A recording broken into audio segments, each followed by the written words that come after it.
Happy voting, guys. We're here.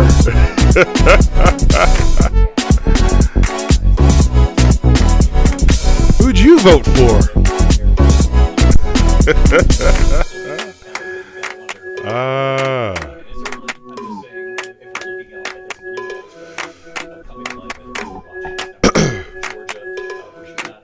How we doing, guys? How we doing?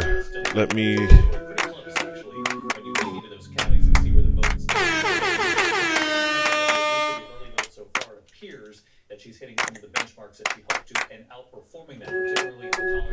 They're talking about benchmarks, percentages. It's all types of statistical math going on right now. I got racks to the rolling ATM through state after state. Tell me what you want to do. I got racks to the ATM jam. Tell me what you want to do. You a badass. Tomorrow I'm gonna feel like a new man. Don't get swallowed in that fat ass bitch. I got racks to the ATM jam. Tell me what you want to do. I got racks to the ATM jam. Tell me what you want to do. I got racks to the ATM jam. Tell me what you want to do. All right, let me share the Facebook. A badass bitch that don't get swallowed in that fat ass. And then we'll get started. Racks to the ATM jam. It's a patriotic evening tonight, guys. And they're still spamming my text messages.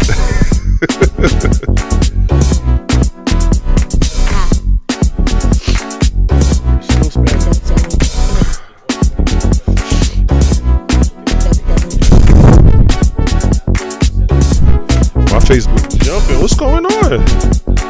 I shared one little post and like my timeline went stupid.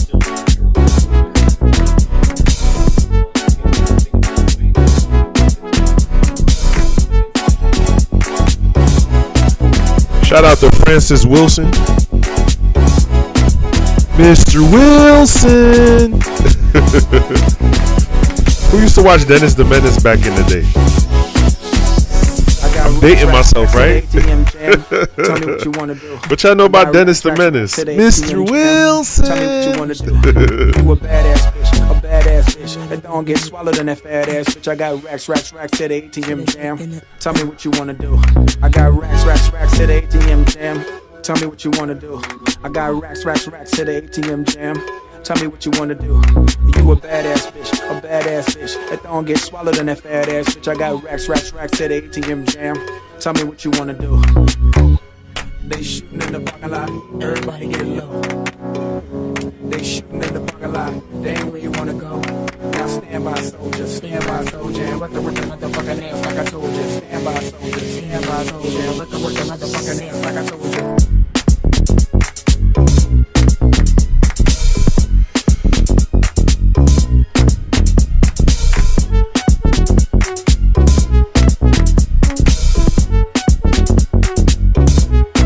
Shout outs to Coco C on Facebook.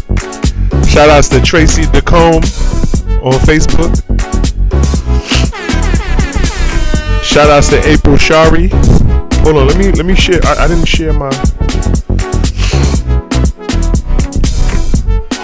Let me share first and then I'll give shout outs. I'll give all my Facebook shout outs.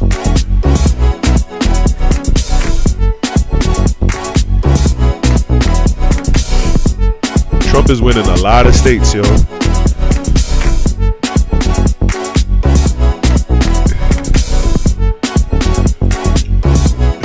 winning a lot of states. In the Midwest, you already know what's up.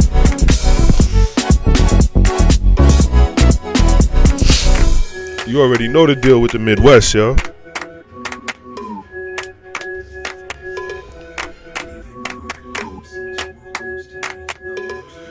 Shout out to I say Ori Queen. Shout outs to Coco C. Shout outs to Tracy DeCombe. Shout outs to April Shari. Shout outs to Lewis Dowd. Shout outs to Shavannah Owens. Shout outs to Shauna. Shout outs to Tori Graham. I got racks to the ATM jam. Tell me what you want to do. She says we can disagree about toilet paper, not morale. You a badass. I feel that. A I feel badass that. bitch that don't get swallowed Shout in out that to fat ass Roosevelt bitch. I got Dunn. racks to the ATM jam. Shout out to Tell me what Marlene you wanna Gaston. do. But I got racks to the Marlene, you get a ATM Jamaica jam. air horn. Tell me what you wanna do. I got racks to You the know who you ATM are. jam. Tell me Shout what out to you wanna Anita do. G. You a badass bitch. A badass bitch. Shout out that to don't get Maria swallowed in that Martinez. fat ass bitch. I got racks to the And shout out ATM to jam. Sky Thomas. Tell me what you wanna do.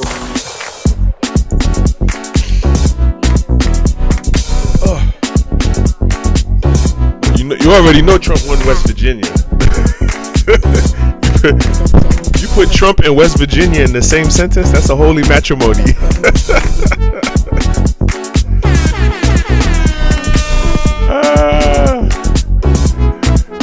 Alright, where we at?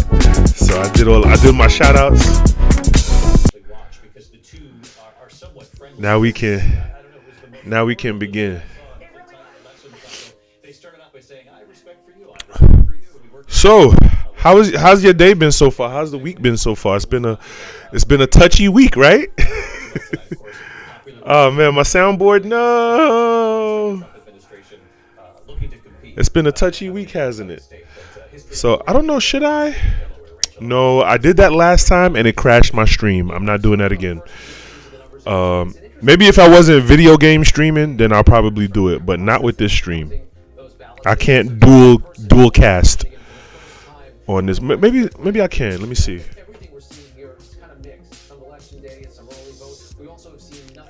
Let me see what I could do. I'm gonna go to YouTube.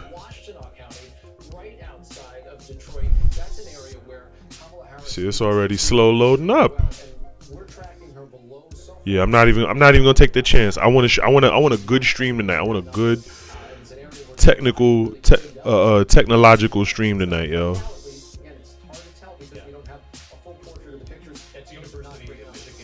But I'm pretty sure y'all can see what's going on television on your own. So we'll just correspond, right? Shout outs to Joe on TikTok. Thank you for tapping the screen. So let's get into it.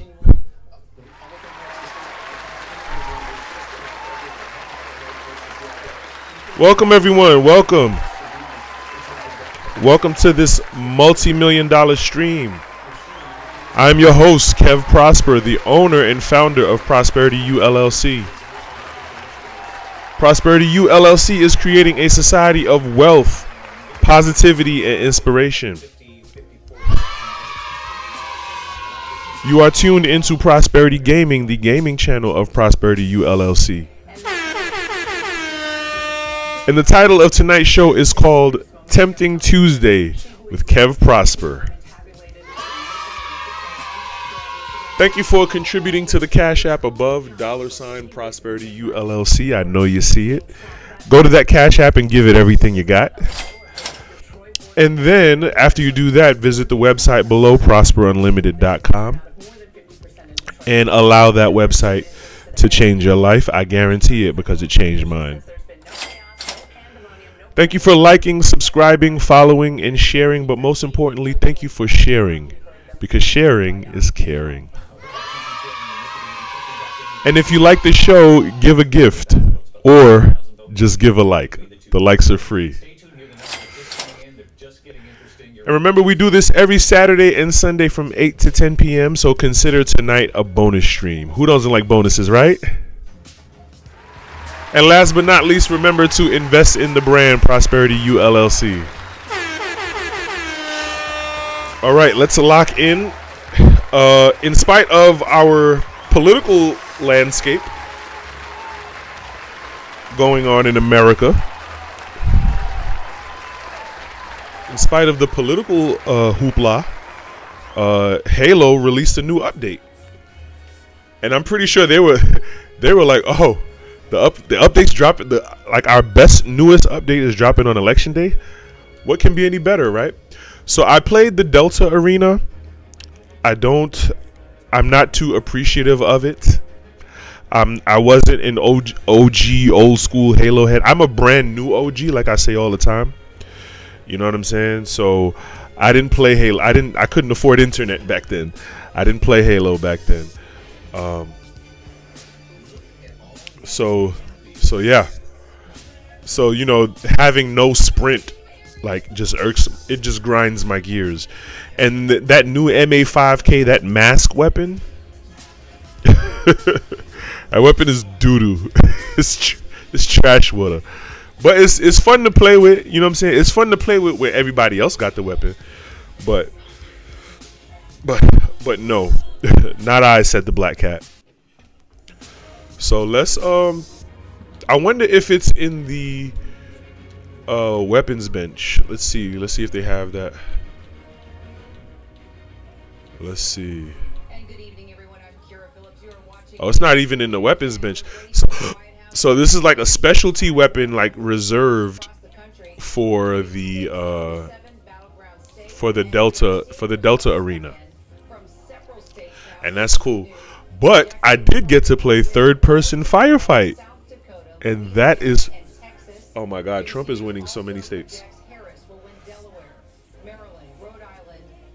Oh yeah, she's gonna win the Northeast. She's gonna win the Northeast and the Northwest. Wow, it's just landsliding, bro. It's just landslide. But I did get to play third-person firefight, and that was pretty fun. So that's what we're gonna get into tonight. We're gonna get into some third-person firefight, and yeah, it was pretty fun. Like, it feels natural. It feels like regular Halo, but just you get to see yourself from behind. Pause. You know what I'm saying? So, oh, she's beautiful. I love those beautiful African features. You know what I mean? Like, just that juiciness. I love dark-skinned women. Yeah, but what was I saying? Third-person Halo. That's right. Yeah. We're back. But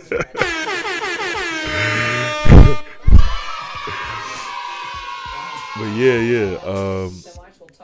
Yeah, she's nice. But yeah, we're gonna get into some third-person Halo. It feels natural. It feels fun. And it's firefight, so you're just whooping up on, you're just slaughtering aliens. So it's like pretty cool. And then they got these new maps. I like the Boulevard map in the Delta Arena. I played that. Got my ass whooped on that map. That was pretty fun. Yeah. Oh, he went and spent his money. Yeah, my man went all out. I'm not spending that bread, yo.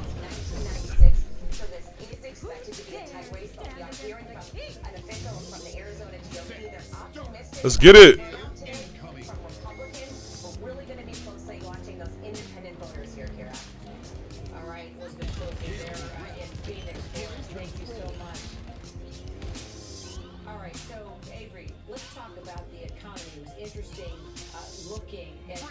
Okay, it's pretty quiet.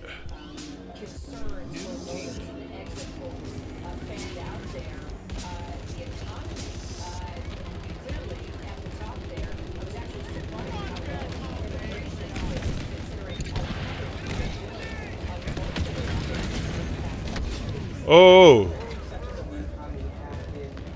damn. I got mollywopped. And no one's coming to save me. Oh my God.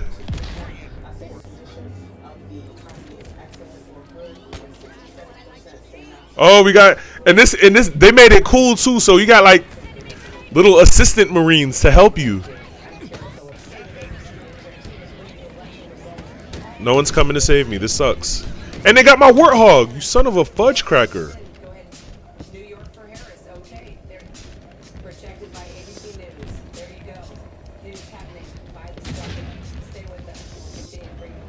Why do I have two different shotguns?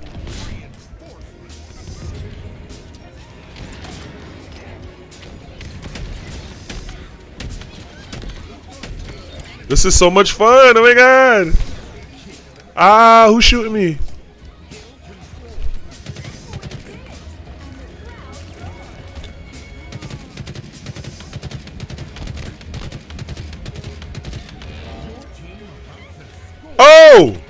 Look at me.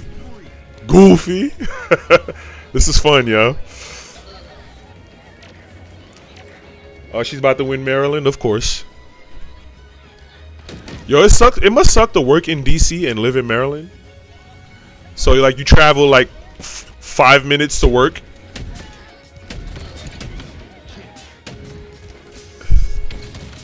Weapons, weapons.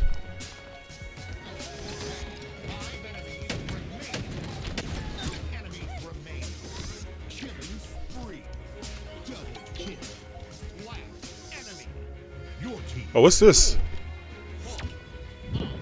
Oh, let's go. I got OS. Where they at? Where's the smoke?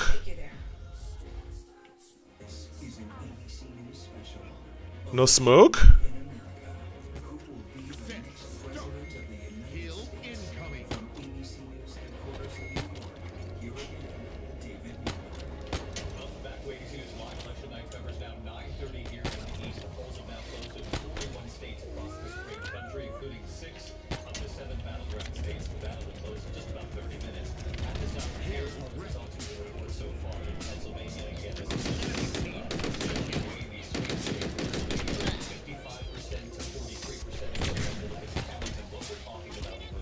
Oh, you got me.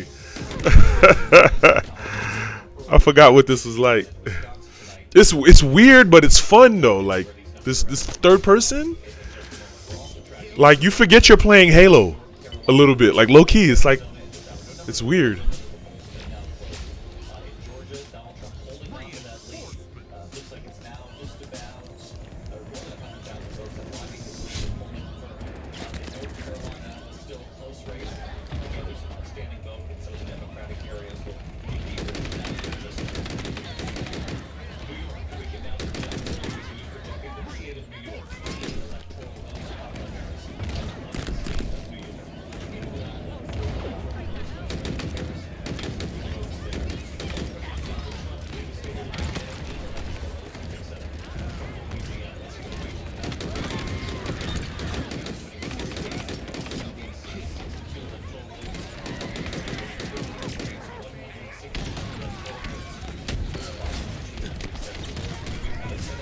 This is so much fun! Ah!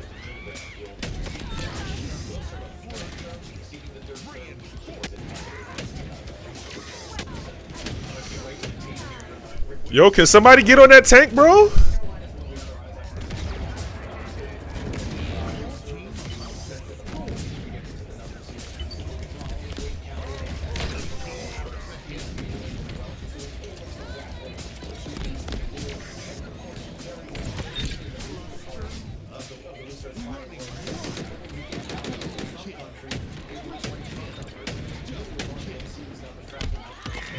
Yo, I hate the ones that run with the grenades in their hand. Look at me, look at me. Goofy. Shout out to Live More Travel. Thank you for tuning in on TikTok.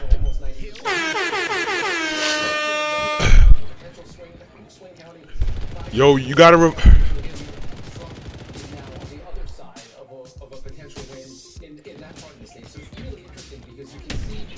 revive me, bro.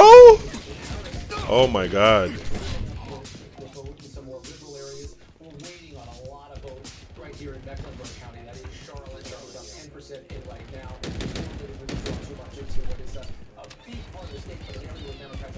Oh, let me get out of Dodge. Ah, that hurt.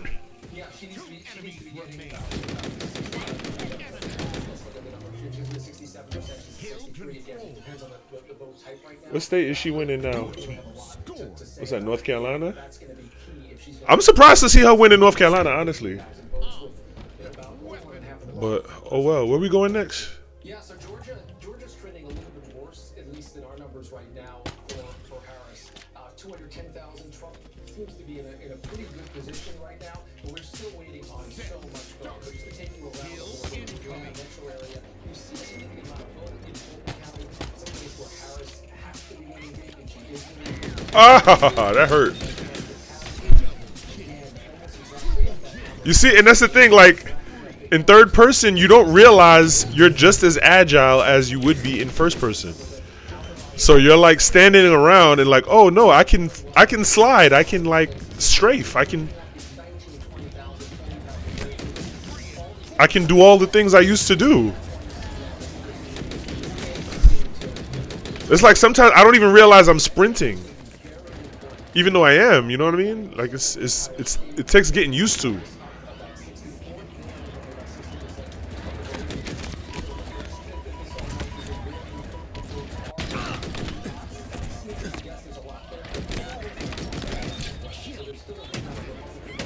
Oh, it got me.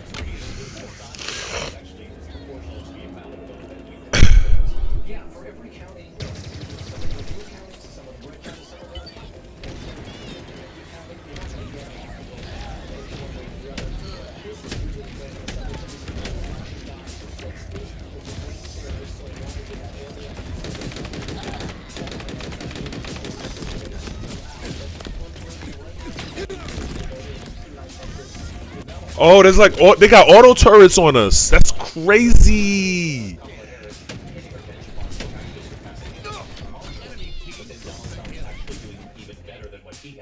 And then the little aliens are talking shit. This is funny. I'm hearing that You got to take out the. they're still very excited about what they're seeing. They're cautiously optimistic about North Carolina. What's he gonna do? There's not enough Oh no. for the Harris campaign to make up the ground that they need to make up. They're happy about what's happening in Ohio, that they seem to be up by 10 at this point.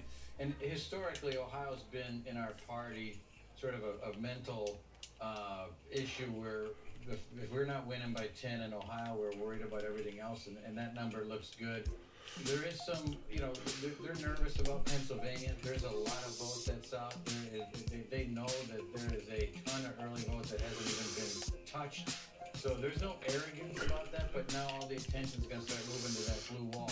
Virginia being tied is another issue that is getting them excited. This is fun, bro. Expecting Virginia to be tied. There's 60% of the vote in, I think, about now in Virginia. The fact that that's tied and in the suburbs, Trump did not do that badly around Washington, D.C. Could be a signal for Ooh, a repair field. That's different. Campaign not expecting to lose Virginia, but Rick, can you show us the map that gives us the proportional look at the outstanding vote in Virginia? Yeah, and just look, there's a plenty of Democratic vote. This is Got 'em. DC suburbs. This is Richmond in the area. This is Norfolk, Virginia Beach area. Lots of Democrats. Some of these though are lighter blue, which means it could be more of a mix. And we still have a lot of vote left from Roanoke and from other Nice. redder parts of This the weapon's state. way more powerful. Yeah, you add it all up, and right Where's the weapon drop though? because right now there's something going on. It said weapon drop, but I don't see a weapon drop. Numbers that you would expect in some of these suburban areas. Biden in Prince William County, 62. Okay, here we go. Hillary Clinton, 58%. Harris is down to 57. So she's still winning, just not winning by the same kind of numbers. And when you balance that out with the redder parts of the state, where you see Donald Trump racking up the big numbers over and over again, that's how you get as close as it is right now in Virginia. And just remember how close Virginia is to North Carolina and Georgia. We're talking about similar types of voters. So the fact that they're battling it out in Virginia shouldn't really be a surprise. A lot of the folks that live there are seeing some of the same media. I got no grenades. Advertising, and they may be responding to some of the same cross pressures. Similarly, as we talk about the blue wall that Ryan's was mentioning in the upper Midwest, a lot of those voters have overlap as well. Which is why Ryan says they're not getting ahead of themselves either, because Pennsylvania's so Whoa. What's going on? What's going on, bro? for the Harris. Ow. My shield is down. Ah, I'm dead. The collar counties I was the last one? they showed us Oh, you sons of bia. Allegheny County as well. Well, where do those numbers stand? That was fun. That was fun. I don't know about you guys. Shout outs to Nini. Nini 1981. Hey, Nini. The numbers are getting hit. The 538 benchmark, which is running ahead of where it should So be. what? And yeah, you mentioned the Philadelphia suburbs still. Yeah, they're battling for Pennsylvania right now. But Harris is getting at least close to her We'll see how that goes. right now.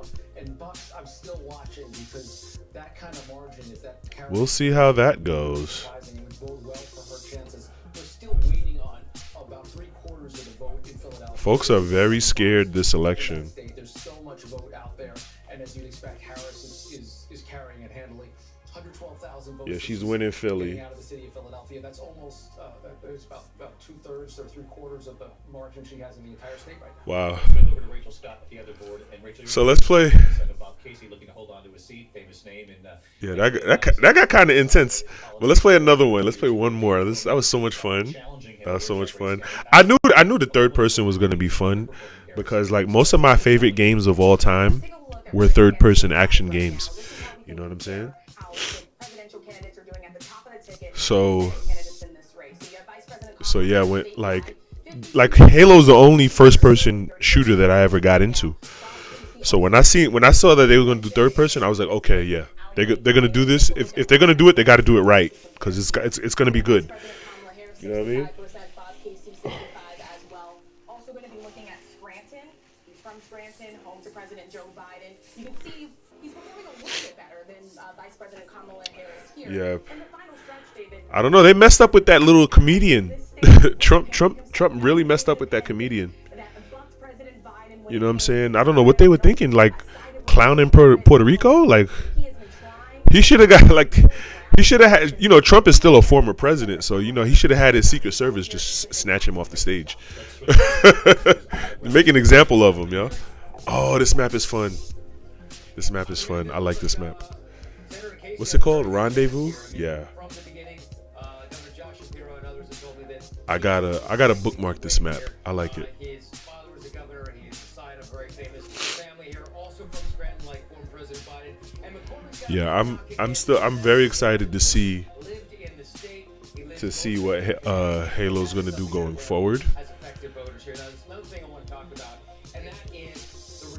I saw what they did with the TV show, and I think that's kind of the angle they're gonna go. They're gonna make Halo more human. I think that's what's gonna happen, and it's gonna appeal to a broader audience. I don't know why the TV show got snubbed though. That's what's kind of disappointing. But okay, what are we doing? Why is it stalling out? But I do believe that the TV show, I think the TV show was kind of was ahead of the Halo fans. The Halo fans couldn't handle that much creativity in such a very I wouldn't say I'm trying to find the word. Halo is like it's set in a military setting. You know what I'm saying? So there's not much wiggle room for creativity in a story like Halo, as opposed to just Spartans, aliens. That's it, right? You know what I mean? So when you kind of humanize the characters and create more internal conflicts and shit like that, the Halo fans are just like, whoa, what are you doing? What are we doing here? And I think that's pretty much why. I don't know what's going on with my game. Like, why are we stalling out? I think that's why the show got snubbed pretty much. It was just too much for the Halo fans to handle. But I think if Halo fans could just really let go of the nostalgia and look forward, just look forward, look to the future, and find out what can we do. Fix your internet. Find out what we can do with the IP. You know what I'm saying? How can we make it more interesting? You know what I'm saying? Instead of revolving the world around Master Chief. And I'd like some campaign DLC, but if they create a whole new game, that's fine with me. It's just that I spent too much money on Halo Infinite for them to just scrap it and make a whole new game. Give me some campaign DLC, please. You know what I'm saying? But yeah, what the hell? What the fudge? What the what? What's going on? Okay, so everybody dropped out. So it's just me. Let's get it. Mary Bruce, this makes me think of you and your reporting these last couple of days, the Harris campaign telling you that this was going to be very close, and they said they knew that. What weapons are these? Okay. Still very tight and a long way to go. I mean, that is the message coming out of the Harris campaign tonight. I'm in here by my lonesome. About what they are seeing in Pennsylvania. Who wants to smoke with me? Who wants to smoke with me? Pointing particularly to the suburban support that they're getting there. They say they are tracking Got 'em. above expectations among suburban early voters in Georgia. It's very fast, but just like third person doesn't feel fast, but it's still very fast. Like I'm sliding around and jumping around, but I'm still, you know, moving like I should. You know, I got to get used to how working with those repair fields,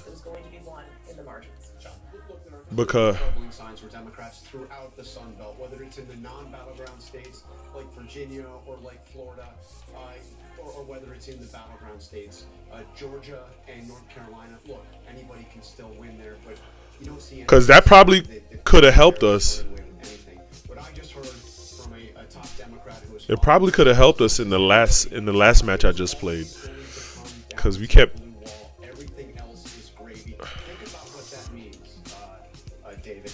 If those are the only states that you win in the battle, Oh, I like this weapon. gets 270 electoral votes for Kamala Harris. She wins because she won a single electoral vote in one of two states that divides their votes, the city of Omaha in Nebraska. It's no use. That's what they're looking at right now. Look, I mean, we have a long, long way to go, but that ultimately is looking more and more like the path that Kamala Harris is going to need to get elected president. And part of that coalition, if she hopes to get to 270 tonight, includes the independent voters. I would think that seeing the way they're breaking in Pennsylvania, at least early in the preliminary exits, is not terribly encouraging. Though independents, as you were pointing out, Michigan and Wisconsin are. It's cool. They give you OS when you revive someone. That helps a lot. That we can dig into and really see how both campaigns are doing here right after the break. I feel like I'm wasting my ammo. Coverage of the presidential race continues. Ooh. Up on deck here. We're gonna look at the numbers from that stage in just a moment. Coming up, we're live in the battleground zones as Election Night 2024 continues on ABC.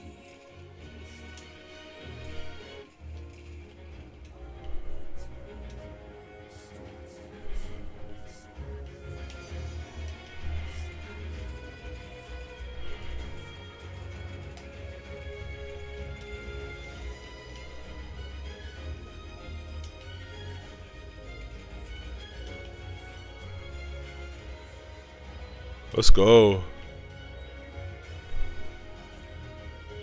Oh, is that a rocket? Let's get it. It only got one shot in it. Oh, it's infinite ammo. Let's go. Clutch. Where we at?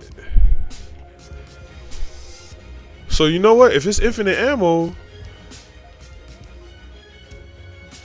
I was tweaking. Where's my other Hydra? Where's the Hydra I dropped on the floor? Let's get it. Let's go.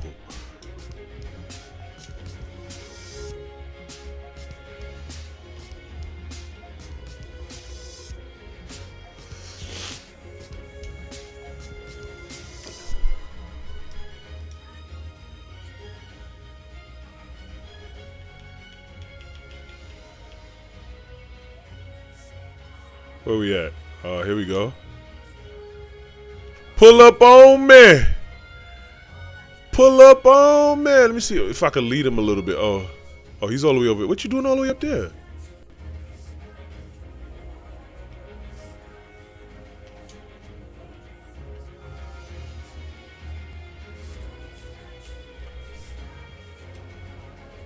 This is lit. Infinite ammo? I'm going dumb. I'm going dumb. I do not care. Bitch, back up. Ow, ow, ow. That hurts. Ow. Bang! Cooked him. I'm going dumb. Don't give me infinite ammo. Oh my god. Take that. Thought I told you that we won't stop. Thought I told you that we won't stop. Oh, did he just duck me off? Ooh, got him.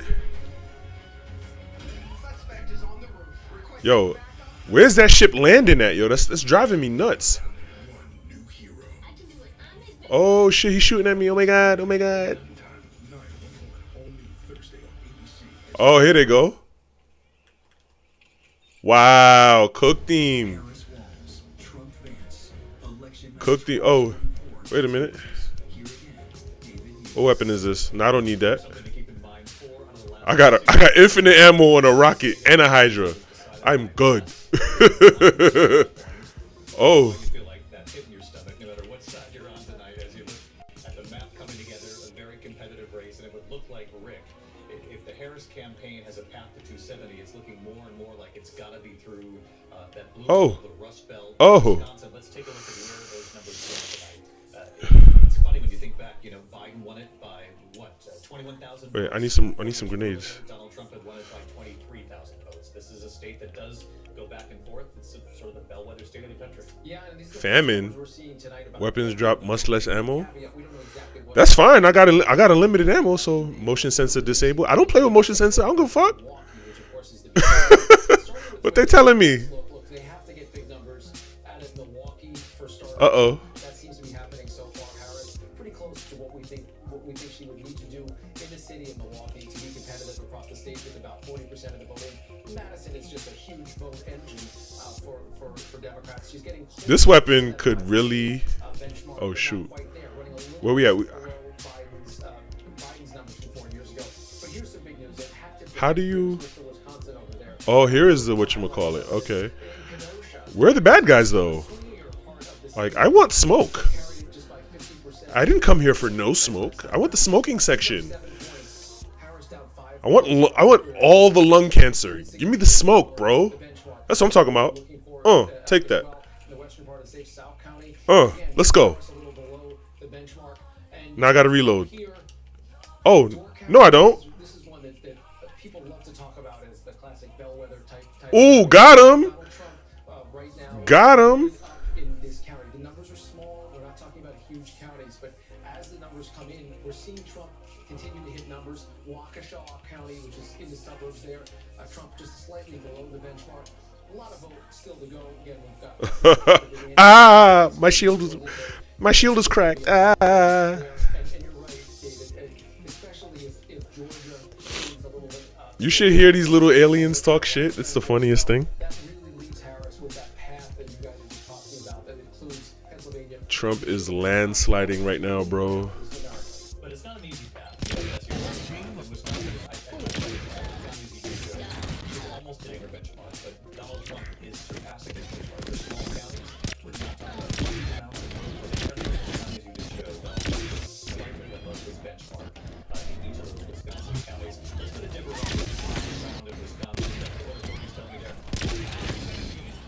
Hey, David. Well, you know, once again, they're expecting that Wisconsin will become the Yeah. Cook theme. absentee ballots tend to come in a little bit later, and that happens in Milwaukee again.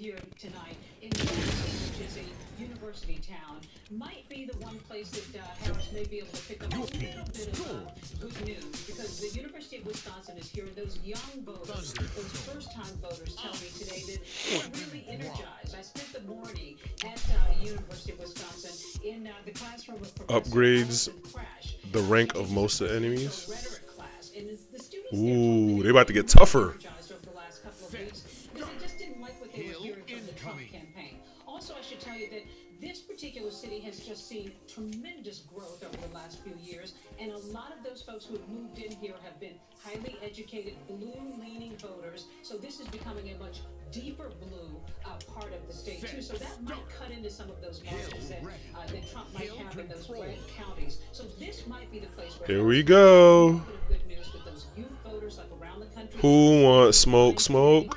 Waiting to vote. So we'll see. We want smoke, smoke. But waiting for those absentee ballots process, that is the thing that takes so long. So that will keep us Oh! Ooh, ow, ow, ow, ow.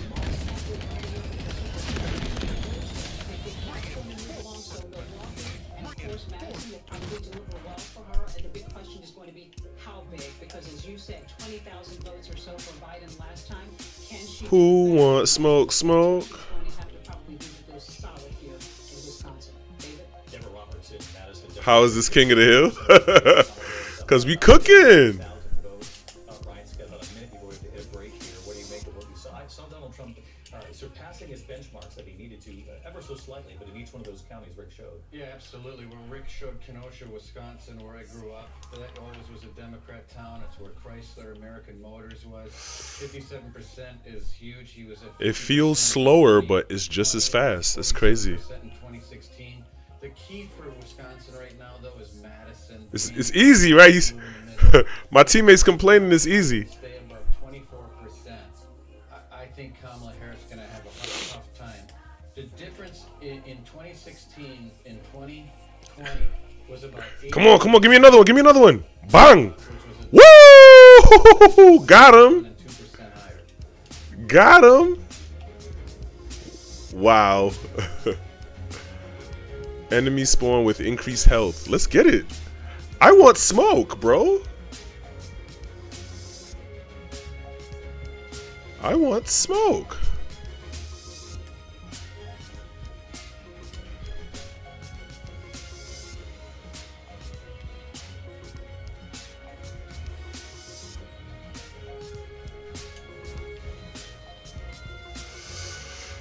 La la la la la. La la la la la.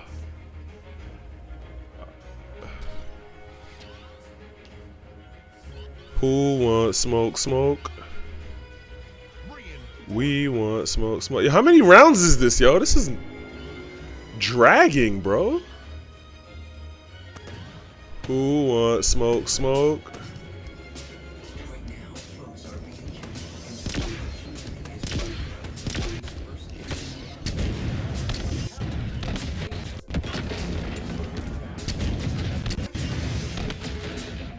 Oh, I got more health. Come on, got him. Let's go. Ow, ow, ow, ow. That hurt. That hurt.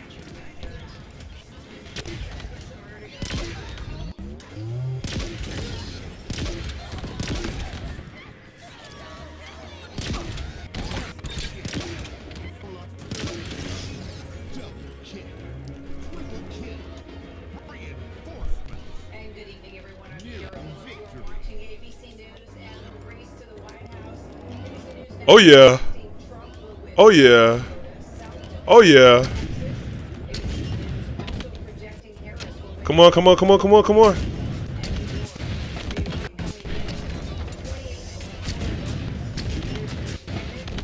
Come on, come on, one more, one more, one more.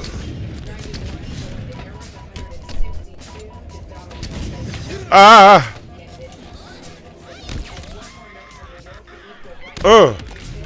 Woo! Who threw that? Bitch! Ow! Ow! Ow! Ow! Ow! Ow!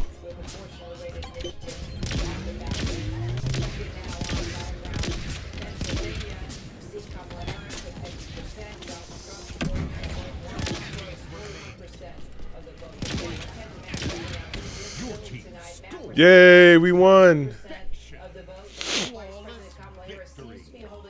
Yay! We won!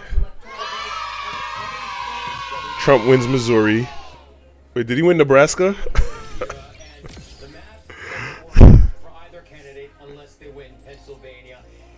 Oh, she's winning Nebraska? That's crazy.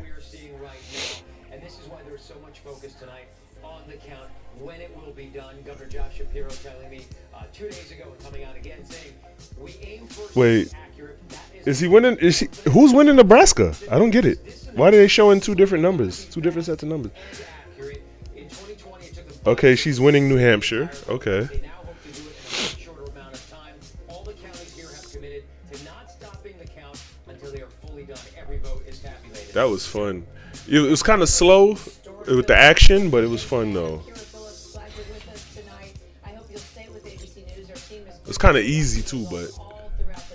All right, man. All right, let's get into some ranked arena. Coverage continues. We shared a strange, unusual experience, but seeing you here tonight just opens my heart up again. Welcome to the very first ever Golden Bachelorette Men Tell All. Those guys look good for their age, though. I love these guys. They're friends for life. We all came looking for love with Joan, but we got this, which is incredible, really.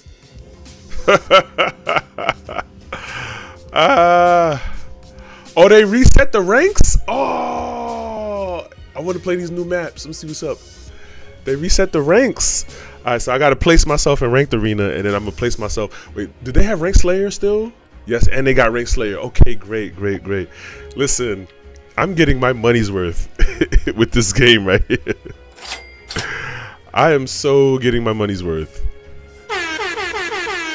Yeah. So yeah, I'm very pleased with like Halo. Like Halo needed a reset, and I think we got that. And I knew I was spending my money on something good when I bought Halo Infinite when it first came out. You know what I'm saying?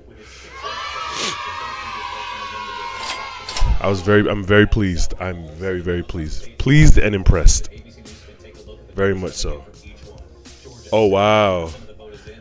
They said the frame rate on this map is going to be trash because of the curvatures. It messes with the polygons. So it's gonna, the frame rate is gonna be trash. But that's okay with me. You know what I'm saying? I can always appreciate some new blood.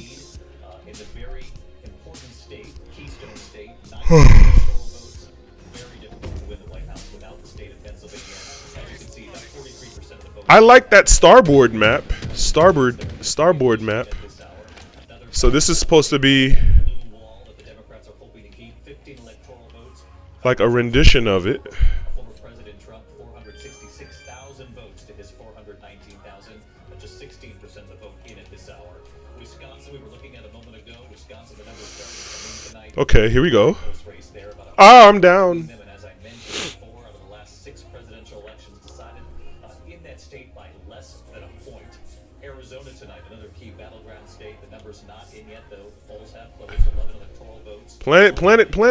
We do have states. ABC News is ready to project at this hour. Let's take a look. Utah tonight, 6 electoral votes going to former President Donald Trump. Montana, the 4 You know, it helps that I played some of this map in the Delta Arena already. Hold on. The state Trump has now won repeatedly. Colorado, Kamala Harris wins the state of Colorado. 9 electoral votes goes to the vice president. So take a look at the map. The road to 270. Kamala Harris winning 7 states in Washington, D.C. Donald Trump winning 17 states. 172 electoral votes for him. We spanking on these boys already. At this hour, our coverage of the 2024 presidential election continues right now. This is an ABC News special. He messed me up when he dipped down a bit. Like I had him side to side though. Who will be your next president on this historic Where are my teammates? so high? Oh, From ABC News election headquarters in New York. he got me again. Now reporting, David Mueller. His shield is weak. Finish him. Got him. See? Easy. Easy work. And we are getting not only numbers in, but more exit polling data from the key battlegrounds. Lindsay, what do you have? Well, so interesting enough, the Harris I need to change the color of my enemies Donald Trump equally on this. Pennsylvania recently, just last week, and he said, I love the Latinos. He was in New Mexico a few days ago. He said, I love the Hispanics. And it really appears that there is some appeal there for the Latino voters when it comes to Donald Trump. If you look at the race in Nevada in particular, Gotcha. making up 17% Yeah, of the electorate. that color change helped a lot, and he's idling. Good for him. Wonderful. 6% for Donald Trump, but Donald Trump is actually doing 4 points better. Actually, I'm sorry, that's in Arizona. Harris is doing 4 points worse than Biden in Arizona, and Trump doing. I shouldn't have took the flag up the middle. Damn. Look at that board there in Arizona. I messed up. Kamala Harris getting 55% of the Latino vote. They make up more than 25% of the population in Arizona. Donald Trump getting 41%. But in both cases, he's doing much better. Trump 11 points better than he did in 2020 in Nevada, and again 4 points better than he did in Arizona in 2020. And this is exactly what the Trump campaign wanted to peel away some of the Latino support that President Biden got 4 years ago. And Martha, you traveled through Nevada and through the Central. Yeah, we cooking these boys. What's this, best of 5 or best of 3? Is that game? 5 captures. Okay, best of 5. Democrats, absolutely not. I mean, that's not the impression you got on the ground. You had unions out there canvassing for Kamala Harris, but it all came back to the voters I spoke to the economy. And even those Democrats, Let's go. Let's get it. for Kamala Harris knew that was an issue. Let's get it. How do you explain to people the economy? Did they drop out? Yeah, they dropped out. Good game. Good game. So that message was not really resonating. Nevada So has the highest unemployment rate. the Democrats are winning Missouri. Devastated after COVID. I wonder if there is a. I'm not gonna do it right now. Shout out to Life as a Libra. Thank you for tuning in on Instagram. All those things that back to the economy. They can hear lies, they can hear mistruths, they can hear exaggerations, but their truth is their grocery bills, their gas. Yeah, the Dems are winning New York. Came back to on many people I interviewed. And the high cost of housing in Nevada. Exactly, very high cost. All right, so they reset the ranks. So we gotta sweat it out. We gotta sweat it out so we can find placement. Best for the border. This is a man who came into the country 50 years ago illegally. He is now a citizen. He doesn't want any more migrants, and that's why he's voting for Donald. Yeah, really interesting. And part of what Lindsay was showing us, I mean, she still is leading among Latino voters, but not by the margin that President Biden did 4 years ago. That's got to be very concerning for the Democrats. Latino voters. That's always a would just remind shaky thing. Because it's like one day they feel like Americans and then other days they don't. Whereas blacks don't feel like Americans at all. You know what I'm saying? Especially in Nevada, it's why she, unveiled her housing plan in that state. She knew that she had to hammer home the issue of the economy and make clear that that was going to be her top priority. Let's get it. The cost of growth was going to be the very first thing, her very first priority when she gets into office. She noticed that she would pass if elected. I want that weapon, Bia. Rick Klein, what's the blue ball looking like at this point? Yeah, we've seen some numbers happen that shifted the lead again. The American lead has a pace of vote, but right now Donald Trump with 33,000 votes. We've got a lot of room. This is Pennsylvania. Give me a second. Give me a second. I just need a second. Ow! Fuck.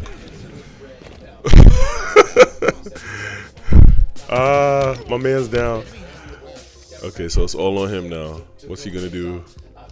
You can also see what's going to happen in the western part of the state. We've got some significant numbers north of Pittsburgh and Butler County. Is a place where Donald Trump is coming close to his benchmark number. Really, there's a lot of vote coming in the redder parts of the state. We still have a lot to go in Philadelphia. That's the kind of it's by far the biggest city. We're seeing Delco as very strongly for Kamala Harris. She's outperforming. She would need to be outperforming where Joe Biden was. And same story up through Montgomery. I didn't realize he was gonna get back there that quick.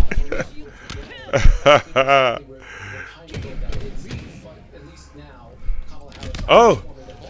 So long night to go, but we're getting close to half of Pennsylvania. Yeah, this would appear to be her strongest state so far as far as benchmark performance. At least meaning that 5 years ago, where these candidates need to be done from, in a number of the counties showed to be slightly below the benchmark, though getting very close to the vote is so close, but 36% of the vote is Donald Trump, but it's very steadily Pennsylvania. And you were looking at the Latino vote in Pennsylvania and some of the counties where they live and wondering if this 11th hour push by the Harris Gained the lead. try to reach out to Latinos would actually work. Yeah, and as Martha was talking about what she saw there in Nevada, I was thinking about Who's on camo? Oh, he just died. They got camo. Tough cookie. Tough cookie. Oh shit. This is one of those counties where we are going to see that split screen because you have Donald Trump's rhetoric, you have that rally after Madison Square Garden where that speaker was there. Oh. This is also a county where the economy is down so much. They're still dealing with high poverty. Let's take a look at what Donald Trump is here. Oh man. And I'm so far away from the action. You can see where he was just 4 years Oh, you lucky. And they're gonna spawn me at elevator, aren't they? Wow.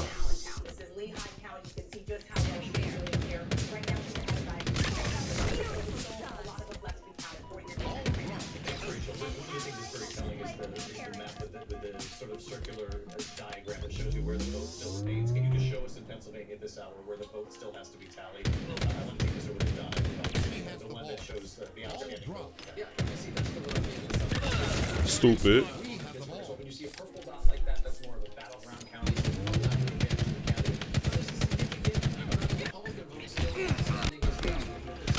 Why I didn't hear his footsteps? What happened to footsteps in this game? First of all, I've taken meditation early because once again, Democrats are going to come in late. They're going to come in late in Pennsylvania. Enemy has the ball. What's happening is the Democrats are not overperforming, and Kev and Powell and Fulton, you have to overperform because Donald Trump is doing 4 points better in some of the rural areas. So again, Democrats seem to come in late. I'm seeing that pattern once again. I have, good information that Philadelphia is going to come in much stronger than in 2020. And by the way, in some of these areas, you can compare apples to apples. Let's go. So I'm also looking Let's go. if these reports that good democracy, if it worked in those areas in terms of pulling out the vote. And those are the college counties around Philadelphia. Can we take another look at that based on Donald's point here, whether or not Harris is having success in those counties, getting the numbers up to where they Yeah, is a key one there. It's about 5% of the whole statewide total. Not a lot of information yet. We're seeing Harris run a little bit below where she is due to the whole lead in there. Montgomery County, all performing so far again with less than a third of the vote. And I've kept my eye on Bucks throughout the night to kind of track this. This is good news if you're in the Harris campaign. Similar story. And as Donna said with Philadelphia, one of the interesting quirks is just how Clinton's vote share actually went down a little bit with Joe Biden. Enemy has the ball. Clinton actually did a little better in the city, but what else was elsewhere that he was able to make it. So what kind of coalition is built becomes really important for all of this. You can also look at some of the more battleground, closely divided places. Again, how much of the vote is Wow. That grenade hit me in my forehead. by mail? There's still a lot of person vote that might shift some of these numbers. These are not horrible numbers. You asked me earlier about Green County. That's boomerang county. Very little of the vote in right now. But this just looks like it's about Saved his life. Well, I think it's going to take a long time.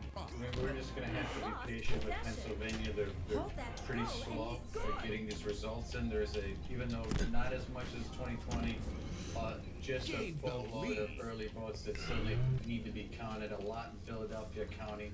So I'm a little bit slow to opine on Pennsylvania, but I do think things are looking very interesting south of Pennsylvania and Virginia still, and I think that's something that there's not getting a lot of attention, but I think the closeness of Virginia. Let's take a look, Rick. Where does Virginia stand right now? Yeah, this is just one of those strange ones to see a 4,000 vote edge. A lot of votes left in the Democratic areas, those are blue dots. But one of these that strikes me, maybe looking at the map as it's filled in so far, the fact that the Democrats are swinging some of the places that should have been safe.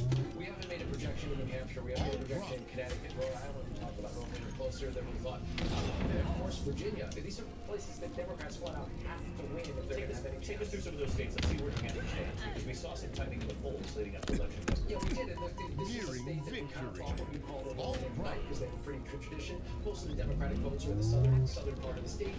And again, Harris is leading. The question is going to be really how much she wins by. Outperforming herself. Outperforming there. To me, the fact that we're even talking about states like this tells you how things are at least tipping forward tonight. And the southern states, clearly there's an edge right now in Georgia and North Carolina. Wow, great game, guys. 230,000 votes. All right, so where's this election going? Trump's winning North Carolina. Kamala Harris is winning there. She's not hitting the 538 benchmark number, but you want to see a really good dot emerge. There it is.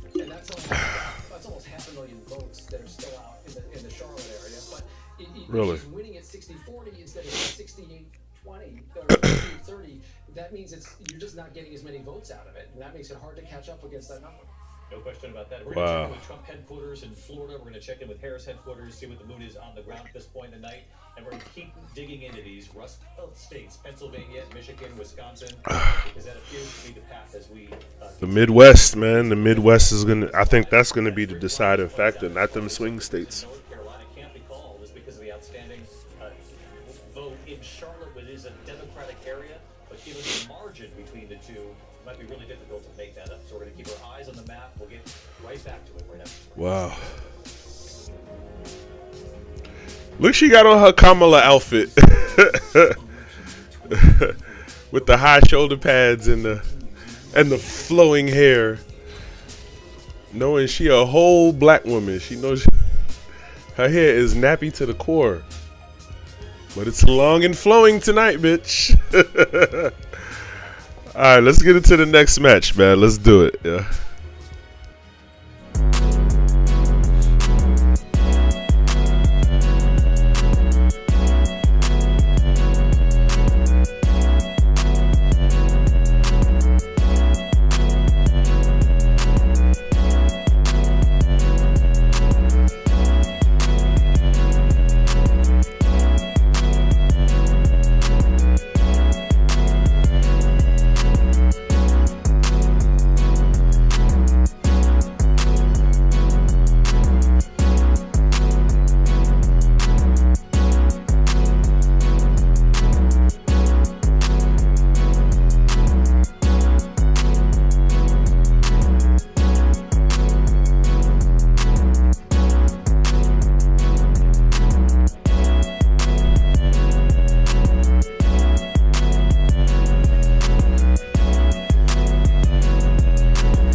And we're back.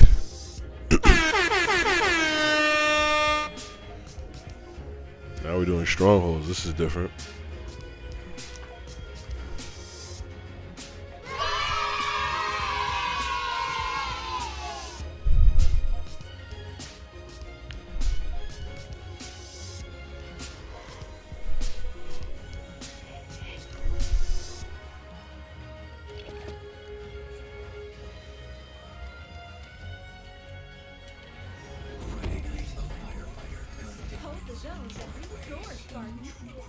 Oh, got me. I couldn't focus my aim like I wanted to on that shot. Oh, wait a minute.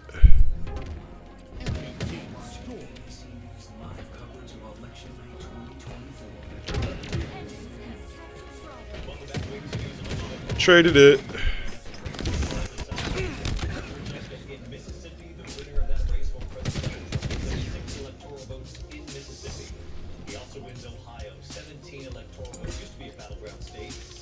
Trump's winning Ohio. Of course, we're watching the Ohio Senate race right now. The Democrat Senator Sherrod Brown seeking a fourth term, trailing this man.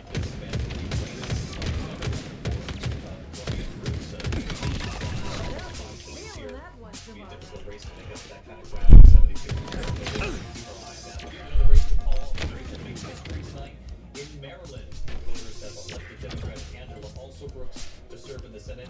Republican popular governor there had been challenging her for that open seat. Angela Alsobrooks becomes the next senator from the state of Maryland. And Lindsay Davis, she makes history, and a lot of history made tonight. She'll be the second black woman elected to the Senate on this one.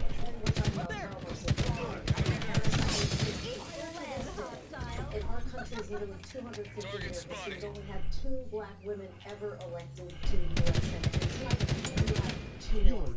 What's really significant, I think, to put this in a broader perspective, is we've still never had a black female govern a state in this country.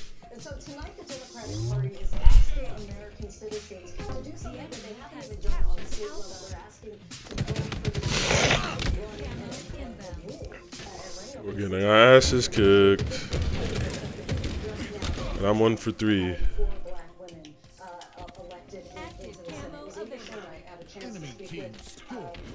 Wow.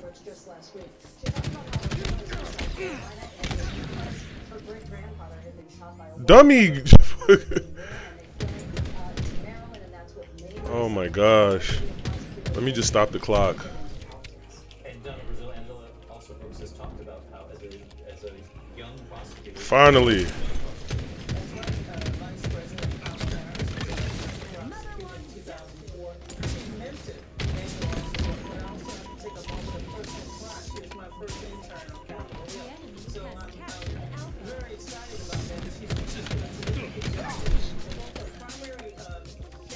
Wow. My teammates are trash.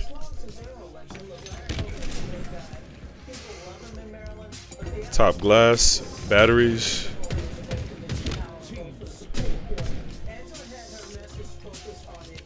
Pipe door.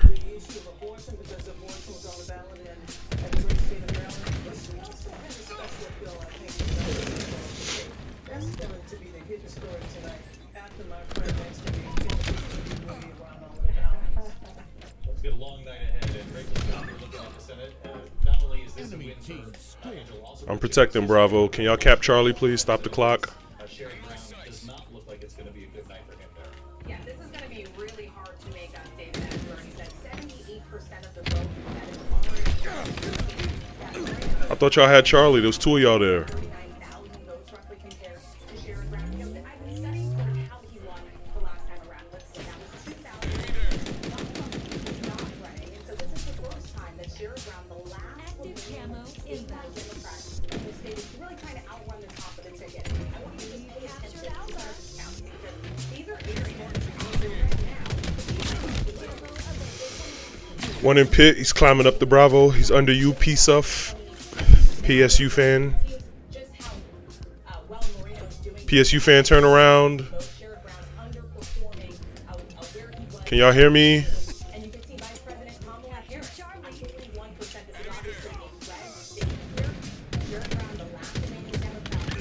Oh my God.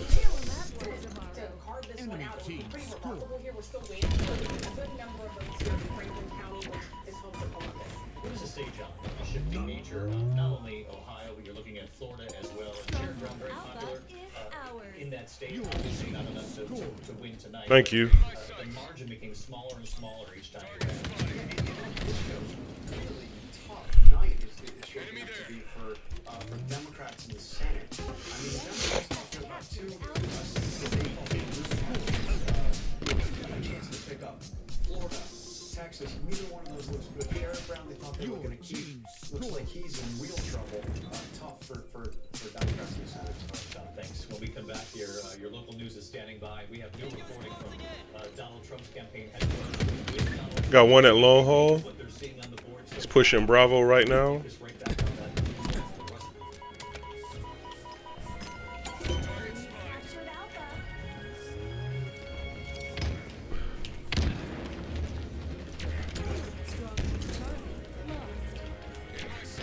Good kill.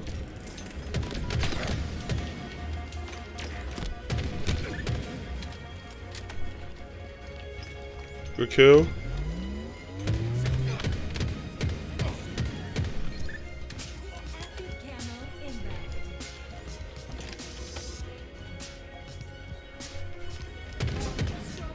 Got one at Alpha, right in top Alpha. My shield is weak. He's down. Capping Alpha. Somebody take Bravo, please. Protect Bravo. There's 2 of you guys here already. What are y'all doing? Thanks. Y'all got me killed.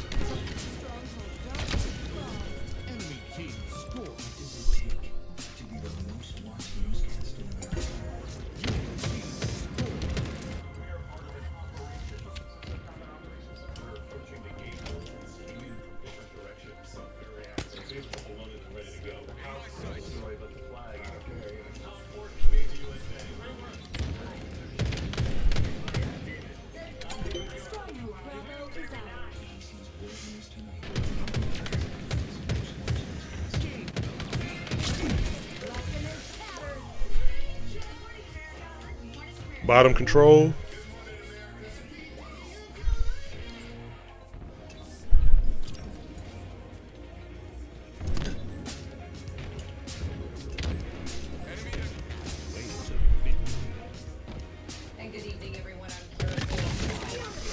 Capping Charlie. I'm gonna come back to Bravo as soon as I cap it. Stop rotating, guys. Defend the post.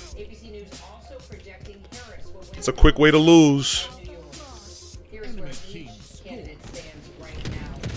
91 to Kamala Harris, 195 to the former president, 270 to win the Singapore two states, and we are still ready to call. Here's the latest out of Wisconsin, where the last two elections were decided by less than 25,000 votes. VP Kamala Harris, 49.1%, the former president, 49.2%, 47% of the vote is in. It is tight. We're going to turn now to Deb Malone. She is in Madison, Wisconsin. Deb, we know that election workers there are working hard to process more than 1 million absentee ballots. Let's just talk about what that process looks like. It's a long process, and it's a late process, Kara. We talked to Kara Prosper, Wisconsin Elections Commission. She tells us that we can just expect once again a long night. Wisconsin is one of those states that doesn't begin to process and tabulate those votes until election day, which is today. And that is really critical when it comes to those absentee ballots. Like you said, a lot of them to tabulate, particularly in Milwaukee, the largest city in the state. And they do this in a very exacting kind of manner. They increase the process of through the machine. It just takes a very long time. They have a little bit of but they expect that it's going to be a late night. Take Bravo. Take Bravo. Determine how much of a margin Harris will have here if she continues on this path to being ahead. Take Bravo. Madison was also one of a handful of places that received bomb threats at polling sites. What more can you tell us? Stronghold Charlie, lost. Well, you've been in a couple of places, as you know, that have had this kind of thing around the country, and there's even getting phone calls today here in Madison. I got one pushing Alpha from Whirlpool.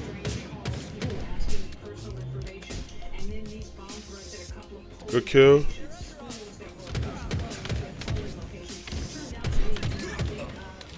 Once again, still concerning election officials say it was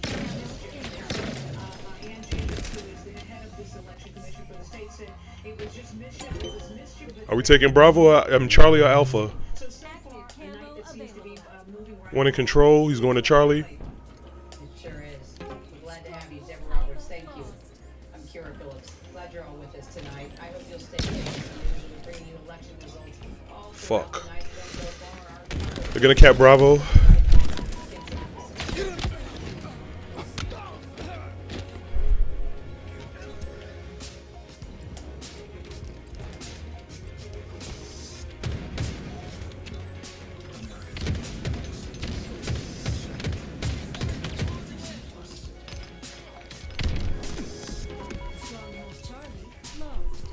Capping Charlie, I'm stopping the clock.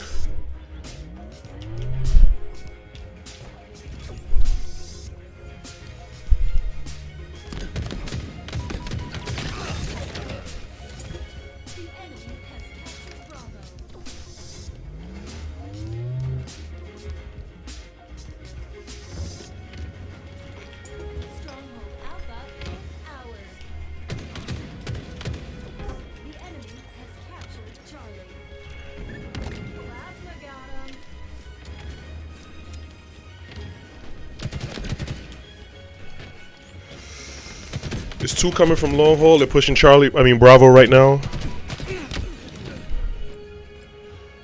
Don't shoot over each other.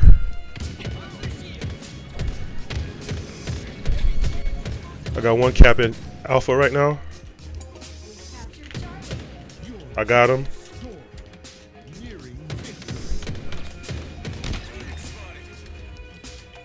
Good kill.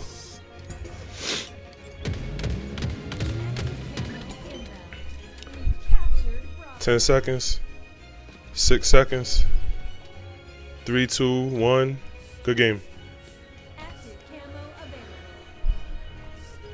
Shout outs to Camelot 2778. Thank you for tuning in on Instagram.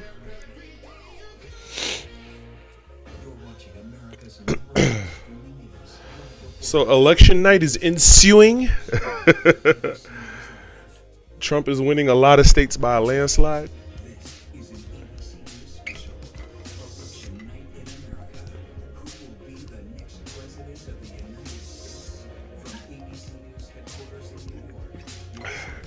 It's looking shaky out here. Welcome back to ABC News Live Election Night coverage. 10:30 now here in the East, 7:30 in the West. We're 30 minutes away from polls closing in California, Washington, Oregon, and Idaho. California polls with 54 electoral votes at stake.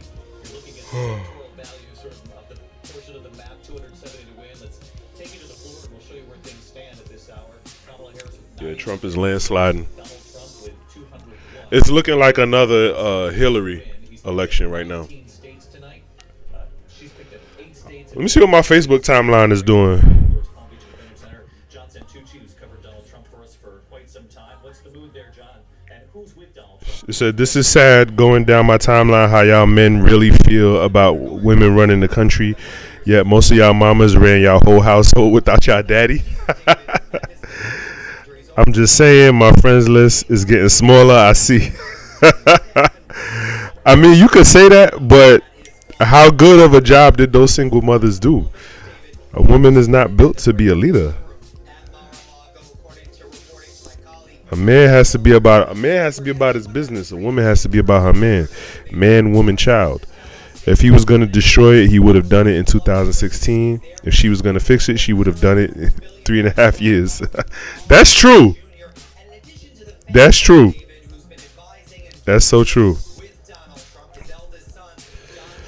A woman being in charge is not sitting well with the people.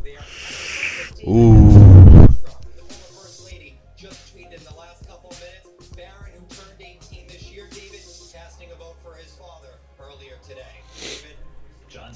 I can't wait until my man gets home. I'm getting pregnant.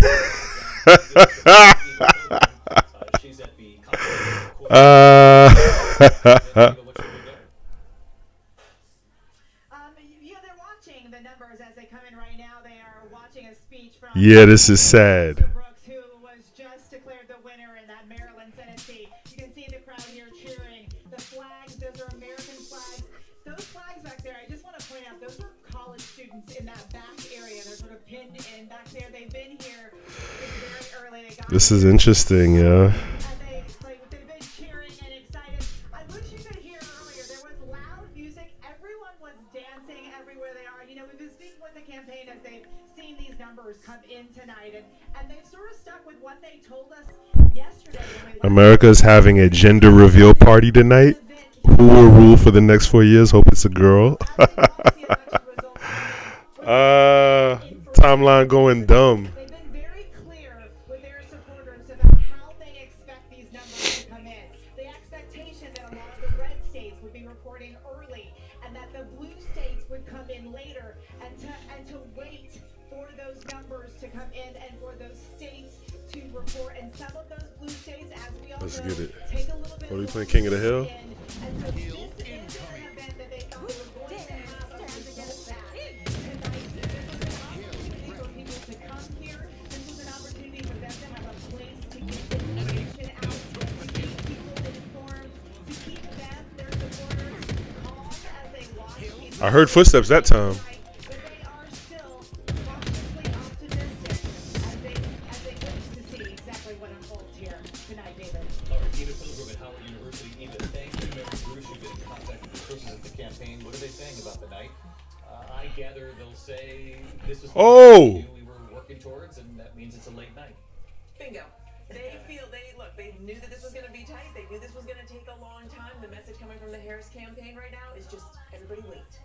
They are not prepared to say at this point that it's, blue wall or bust. They still feel that they, have a chance in North Carolina and Georgia, that some of those places that are left to report out, maybe more of their supporters. But look, they always knew that this was going to be a very close race and was going to take a lot of time. And they certainly are seeing that play out right now. can project another winner here in the state of Iowa. Former President Donald Trump picks up 6 electoral votes in the state of Iowa. This in particular, Cook team, let's go. we thought Iowa would go to Donald Trump. Had been a lot of news in the last few days before this election. The final Des Moines Register poll from J.N. Seltzer. Ah, you got me. But there are going to be a lot of questions about what she missed in the poll. I mean, really, she This is rough. This is intense. a lead for Kamala Harris. It sent shockwaves throughout the political world. What it can mean for other states, not just Iowa. Let's go. Very convincing margin. Looks like a serious lead is from a usually reliable. This feels like a diamond lobby, but like I can actually keep up this time. Oh, he would have got a double. You were showing me a number of the counties. Let's look at the wild counties, which are certainly Your team stole. Oh my God. Cook him. Let's go. Nice. This feels like Slayer. No one's playing the objective. Everyone's trying to kill somebody. I love it. I like this energy. So she's got to like these numbers. You're losing by 45,000 votes. That's never good, but it's better. It's better than the opposite. But just think of this. What? Why does my melee not work? Yeah, Ozaki is another big one, and we're seeing her just a smidge beyond where she would need to be to make this a 50-50 race. Washington County, she's in the second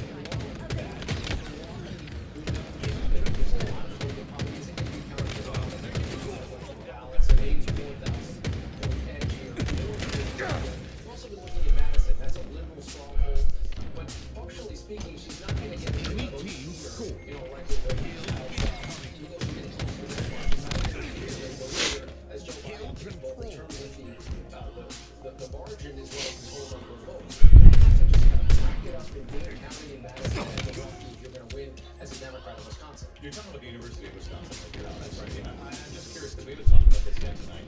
I mean, obviously, it's a blue county, right? Let's just look at the benchmark for Donald Trump.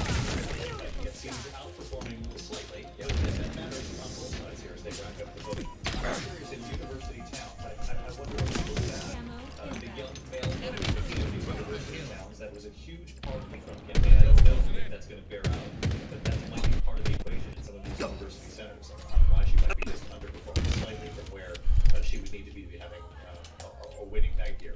Obviously, she's ahead by 1,800 votes. Very close race in Wisconsin, but these are the times where the margin we're going to be looking for. And we're seeing that in so many different places, David, too. We're just seeing places where Donald Trump is doing better than his 538 benchmark. Sometimes it's not as dramatic as this is. If you look at the final votes here, Harris isn't even close to where she was last time in Green Bay. A bunch of places where you're just not seeing the Harris numbers and you are seeing the Trump numbers. It's very striking. There's a similar storyline that's playing out throughout Pennsylvania tonight. We're waiting on a lot of votes. We're waiting on all of these Democratic places. It's all there. But it isn't too early to say, look at a county like Schuylkill, where the 538 benchmark would have Harris needing to get 28, 29 points. I can't catch a break. I can't catch a break. They're not that big, but they've got most of the vote in already, and you're seeing Donald Trump tick up a little bit from his margins last time around, and that adds up over time, even if he's County in by three county. places. No question. Let's look at Allegheny County. Yeah, Allegheny County, Harris is hitting her number almost exactly, but again, it's not right now enough to kind of outweigh what's happening elsewhere in the state. Erie County, which was obviously one of these boomerang counties. Yeah, it appears to be holding on. They're outgunning us. We can get more kills. We can stop them. Yeah, she's doing well beyond it, but there's so much vote outstanding. It's hard to Don't get shaken up by all their jumping around and gimmicky bullshit. where 538 would suggest she was to be not quite where Joe Biden was, a little bit better than Hillary Clinton. Meanwhile, Trump, look at the other side of that. Trump is doing better than he did either time that he ran in Lackawanna County. So 160,000 votes separate. Soda can. Alejandro, whatever the fuck. Help me, bro. What the fuck? In Michigan, we're seeing You over there camping? right now for Harris of almost exactly the same, and we have a lot of the urban areas in the state still to go. I mean, start with Washtenaw County, Ann Arbor. You talk about your college towns. Here's an interesting one where Trump is doing a little bit better again than the benchmark. So that might play out that theory. Lansing, there isn't a lot of vote there, but so far we're doing a little bit better than would suggest in a place that will be pretty liberal at the end of the night. And of course, we're going to be really dialed into Wayne County. That is Detroit. It's also Dearborn, where there's a very large Arab American population that's been critical of Kamala Harris and the Joe Biden Israel policy. Not a lot of vote there to learn much about it yet. And what's the benchmark? How is she doing compared? Is that me? She's doing far better, but there's still a little vote in there. I believe it's the early in-person vote, which happened for the first time in Michigan this time. We're looking at margins of 100,000 votes in Michigan, 100,000 votes in Pennsylvania separates them, and what, 1,500 votes in Wisconsin? That's right there. 5,000.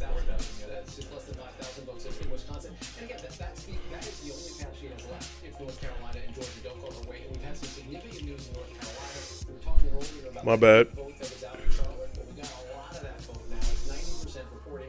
Kamala Harris did very well. She picked up 170,000 votes out of Charlotte, but she's still losing by 130,000, and those big blue dots are getting smaller. Less and less of that outstanding vote there for her to make up significant margin, and that 135,000 is significant when you're already in a state that has got 84% of the vote. Yeah. All right. Well, North Carolina, it's narrowing. Don't let their bouncing around. Oh my fuck! They can't hear me. The Rust Belt would be the only path. Virginia's been interesting to me. How close is this race still? Yeah, we're seeing Harris begin to open up a little bit more belief. It should be close.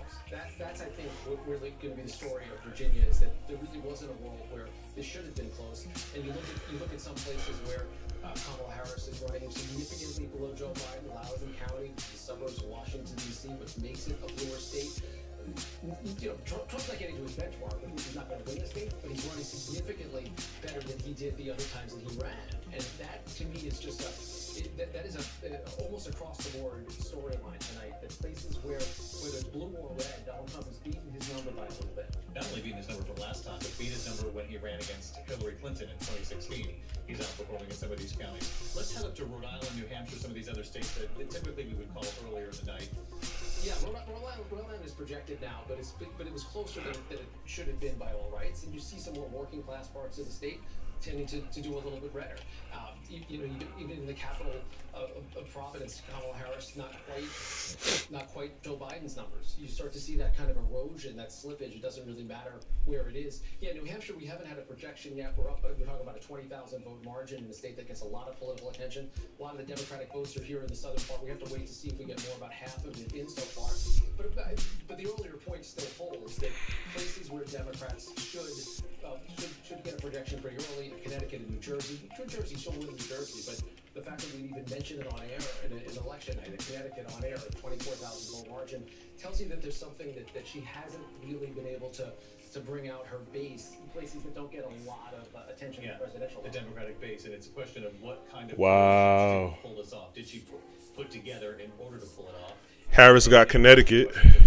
Why wasn't she able to pull it off? Show us in each one of these three blue wall states the map that shows us the outstanding vote, the percentage of the vote.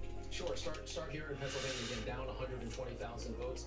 That's Philadelphia and the eastern suburbs. A little bit in Pittsburgh. Places like Harrisburg, State College, either 50-50 splits or close to it, so you're not going to net as much either way. That's the path that's still there, and it's very much an existing path. I think Pennsylvania, very realistic. Michigan, I mentioned how little vote is in Detroit right now. I think you'll see it come up in a very dramatic way there. Some of these bubbles overlap because the counties are so close, and there's just a lot of vote that's left there. Harris right now, let's see some of the numbers, it's 100,000 votes or so. And Wisconsin, again, Milwaukee is just going to be huge here. Camo's in underpass. He's by the hill. Heavily Democratic place. Right now it's only about 3,000 votes as the numbers continue to go on. And I know, Rachel, you've been diving into some of these college towns, actually. This is going to be something we look at later, how young voters split if the gender gap was what we think it could be potentially going into election night. What are you seeing? Yeah, we know Vice President Kamala Harris and former President Donald Trump, quite frankly, trying to get young male voters to turn out. Vice President Kamala Harris trying to get younger voters to turn out in general. Lacrosse, home to 3 different colleges, thousands of students. Let's take a look at how she's doing here. 52% of the vote. She's ahead by 3,500 votes so far. She's pretty much almost where President Biden was, with 71% of the vote in. So Claire, another one. Take a look here. She's still leading in this county as well, ahead by 4,000. Let me just check on the benchmark. I'm just so curious of where she's just slightly under where 538 thought she should be. Can you show us back? Let's go back to the cross just for a second. Yeah, she's just under where she needs to be in these college towns. Where else were you looking? Also in Madison, Dane County, this has high voter turnout here. You still have 89% of the vote in.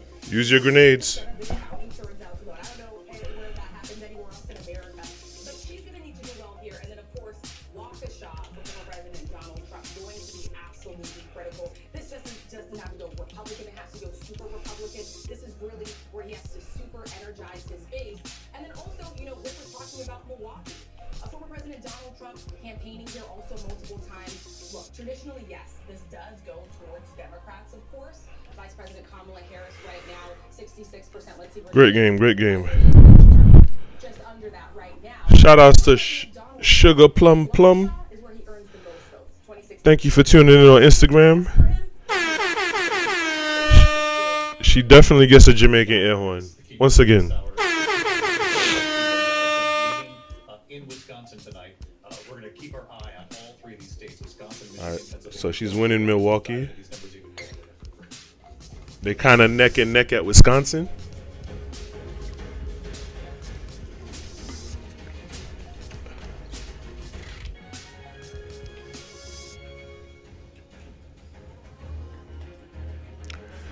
It's a tight one.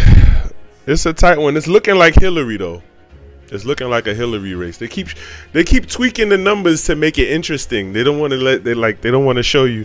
Hold on. Let's see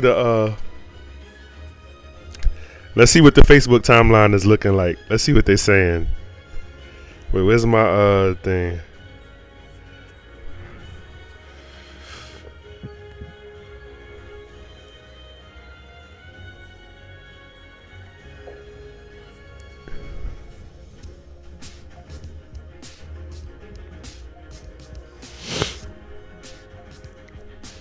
Some of us ninjas don't want y'all for sex. We genuinely want to make y'all happy. Aww.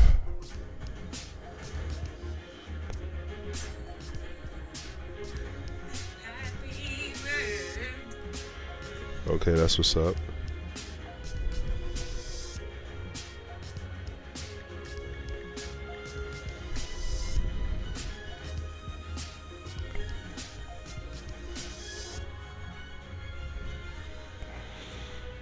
Seems like we will be picking cotton by tomorrow night.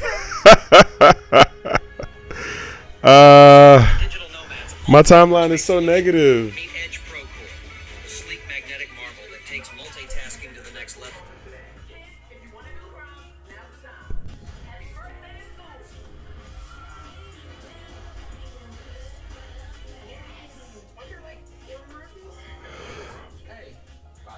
They getting real racist in the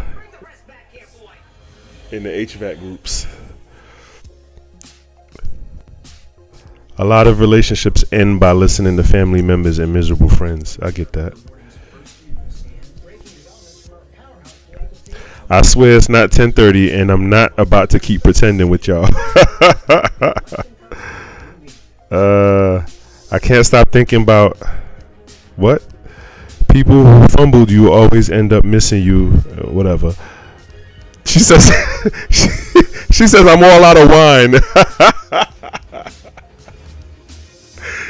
People nerves is bad, yo.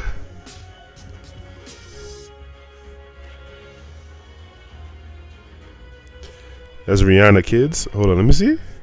Oh no, I don't want to.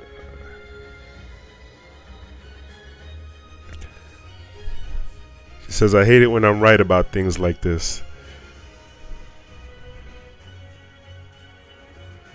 Rest my darling Aunt Elaine. Am I the only one that's instantly turned off if a dude is riding around? Oh no, that has nothing to do with nothing. Honestly, I'm just glad I can stop turning down the volume every 19 seconds so I don't have to hear any of these commercials. Okay, she's winning Virginia.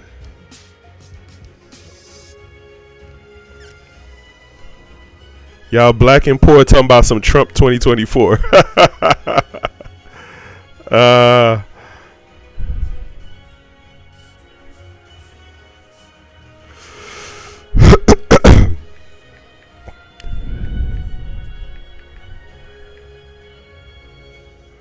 Timeline going stupid tonight. This is ABC News coverage of Election Night 2024. Here again, David ABC News live coverage of Election Night here. We do want to call another state. Waiting on that blue shift.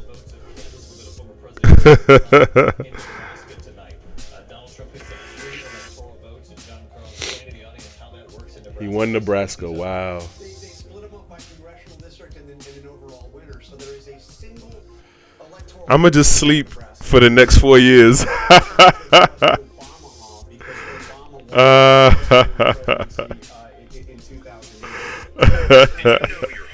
That's funny. In case you needed a reason to delete me, F Trump. I never texted stop so much in my life.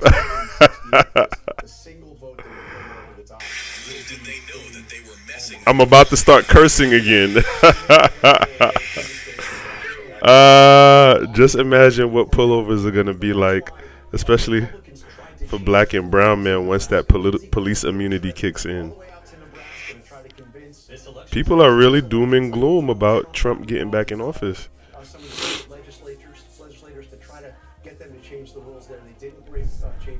Shout outs to Kim Bella Savage. Happy birthday.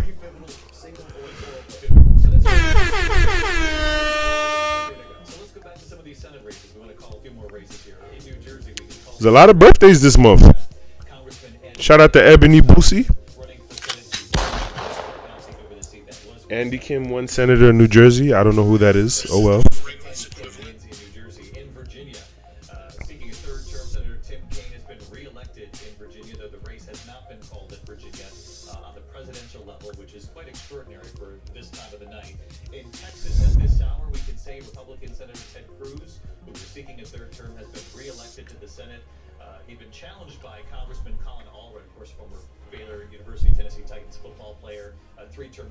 Shout outs to T Baby Trini Gal on Instagram. Thank you for tuning in. Democrats really had some prospects there. They were putting some late money. As you know, David, football is a little bit more of a popular pastime in Texas than politics is, and Colin Allred really United States gender reveal tomorrow. I hope it's a girl. Y'all be losing some real ass people because of y'all fucked up ass ways. I get that. Happy Tuesday, Dazzlers. This is Dazzler Boutique Tax-Free Tuesday wardrobe edition. Only thing you have to do to shop this Tuesday wardrobe edition. Only thing you have to do. Let me blow my nose real quick. Which everything is tax-free. It's in the state of Texas. But this is really disappointing. He actually thought that he was going to be able to do it. The first Korean American to ever be a U.S. senator. Now he'll represent New Jersey. Yes. That's what's So up. let's get right to John Quinones on the ground in Texas. John, what do you make of the news? Well, this is one of the most closely watched races in the country. He's shaking his head. Republican Ted Cruz, once a presidential candidate himself. That Botox is working. Congressman and former All right, let's get placed. NFL linebacker Colin Allred. They campaigned bitterly in the state over women's reproductive rights, the border, transgender rights. Cruz calling Allred too liberal for Texas. In the end, amidst the changing political landscape here in Texas, Ted Cruz survived the challenge just a few minutes ago. Kamala won New York. Trump is winning North Carolina. Yeah, I mean, North Carolina is very similar to Georgia. Well, you know, you have Atlanta and then the state of Georgia, right?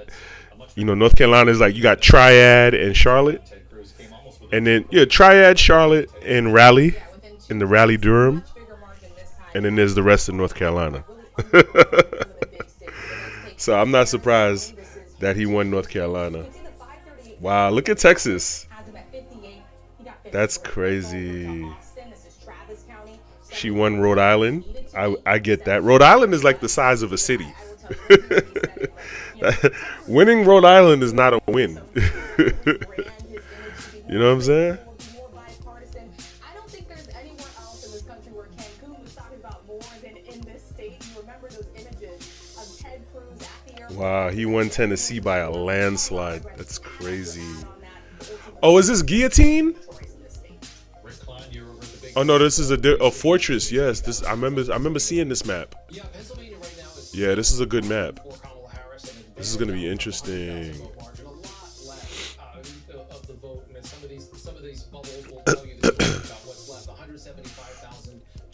I wonder if I have to change my enemy color. Another 193,000 in Delaware County, Delco, a place where Harris is winning very big. Bucks County, still a lot of votes to be counted at 240,000. So that's what's keeping this as a competitive state right now. But we've seen the numbers shift as more of the positive parts of the state have fallen in line for Donald Trump. It's been almost consistent across the board. Again, not the biggest counties, but places where he's been able to build.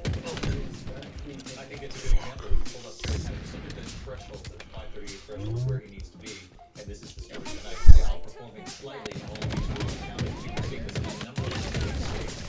Which is helping to build these margins against Trump. That's exactly right. It adds up over time. Yeah, I think that's similar to what we've seen in Michigan, similar to in Wisconsin. Michigan doesn't have enemies over there now, but we've seen some areas where not particularly not been that strong. This is more of a swingy type county. You can see where Joe Biden was. You see where Kamala Harris is. You see where he is right now. And in many cases, it's that he's being himself twice over. Right? This guy's been on the ballot a lot. I gotta change the. I can't really see. Again, it's not the development of the that's going to be pretty democratic, and it's still possible that Harris pulls out enough of the vote in Madison and Milwaukee, but it becomes difficult as time goes by, and that is the story that's developing now in North Carolina. Oh, they're all over our flag. We're talking about 115,000 votes. Okay, that can do that to the that 145,000 vote lead, but there may not be enough of those blue dots left in a Georgia or North Carolina based on what we're seeing tonight. All right, continue to drill down on these blue wall states with Rick Fine and Rachel Maddow. We're closing in on 11 o'clock here in the east, 8 o'clock on the west, and more states at the close, including California, with its 54 electoral votes. You're looking into this next to see more numbers coming in, including the Sun Belt states. Right back. Oh.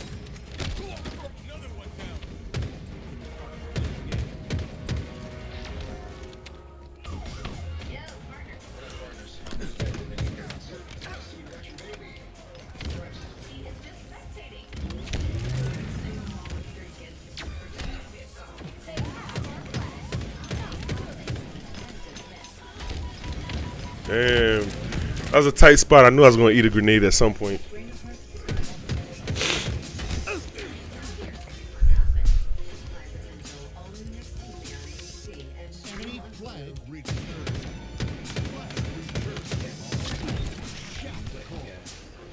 Fuck.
Fuck.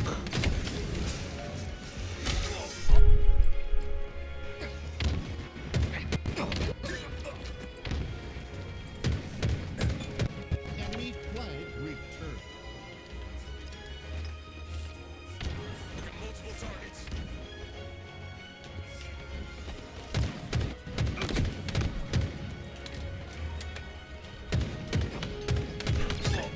Oh, oh my God.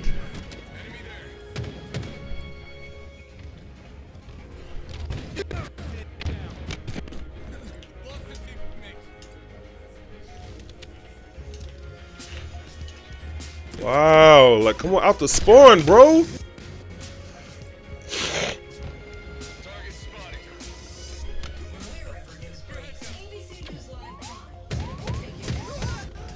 Tonight, now 11 p.m. in the East, 8 p.m. in the West. It's 54 like He must practice this map. We're also following these key battlegrounds. Kamala Harris is behind Donald Trump about 2 points in Georgia, 89% of the vote in. A 16 electoral votes on the line right there. North Carolina tonight still. And I get double teamed again. As you can see, a margin of just about 150,000 votes between them. I hate playing with non-English speaking players, yo. Battleground state caucus of the night.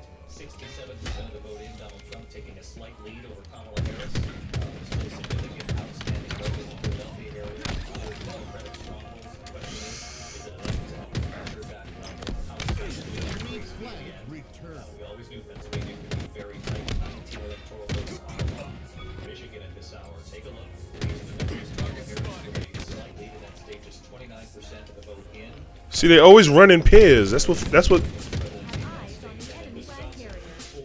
fucking me up. 59%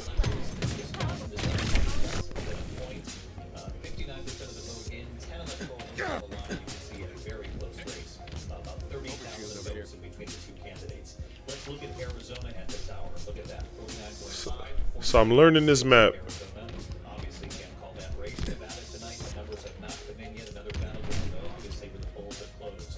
With all the projections we can make at this hour, so let's get right to them. Wow. California, Vice President Kamala Harris, when she was once the Attorney General and the Senator of that state, she wins in that state, picks up 54 electoral votes. In Idaho tonight, former President Donald Trump picks up 54 votes from Idaho. Can I get a chance to learn the map? Fuck. Back up off the screen. Too early to call. And then These guys are putting me under pressure. just closed. Cannot call that state as well. Let's look at the map tonight. 270 again, the magic number of the electoral college. Here's what we've got. Kamala Harris with 9 states with Washington, D.C., 145 electoral votes. Donald Trump with 23 states, 214 electoral votes. That's all it takes, man. Just a little. Give me a little time. Georgia, North Carolina, Pennsylvania, Michigan, Wisconsin, all of them. The votes are coming in all the states. It's extraordinarily close. Coverage of the 2024 presidential election. It could last for weeks. I'm not sure. I was just making sure you're all still here with me. Oh my God. I hate playing with these guys.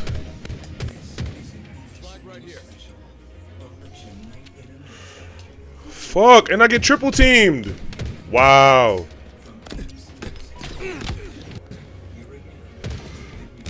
Okay, I know one of us doesn't speak English, but this is pretty frustrating. So I'm going to do some call outs. Maybe that'll help.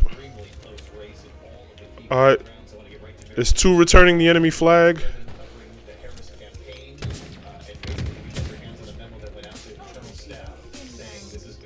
I keep getting triple teamed. You guys need to push the flag. Stop wasting time.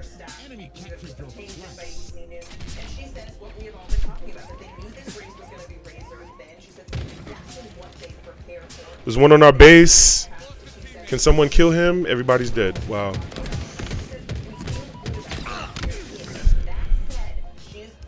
It's okay. It's a new map. We're learning.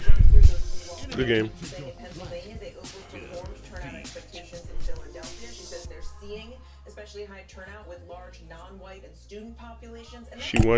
She won Delaware. Gold 3. Ew. Ew. All right, let's get the rank slayer. Yeah, you know he won. He gotta win Florida. It don't matter how many new people move to Florida. He's gonna win Florida. But can I say that is absolutely the message that She won Illinois. Wow. But I am also talking to Democrats, not precisely. He won Indiana. Not surprised. Very much a vested interest in what's happening here, who are feeling that this is Iowa. That's a pivotal state, right? Ain't it? Or is it no longer Iowa? I remember Iowa always used to be the political state. Sure, this is not over. It's certainly not over, but seeing it as a very steep and narrow path to compromise. Let's see what the Facebook timeline is saying. It's sort of like Donald Trump was just over the threshold of where he needed to be, and the numbers adding up at each one of these battleground states. It's not necessarily sort of the urban centers where they thought Kamala Harris would do well. A lot of those areas. Shout outs to Ashley Fisher. Congratulations.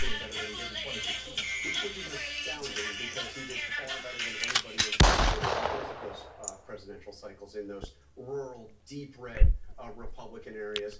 Shout outs to Laquandra Niger girl.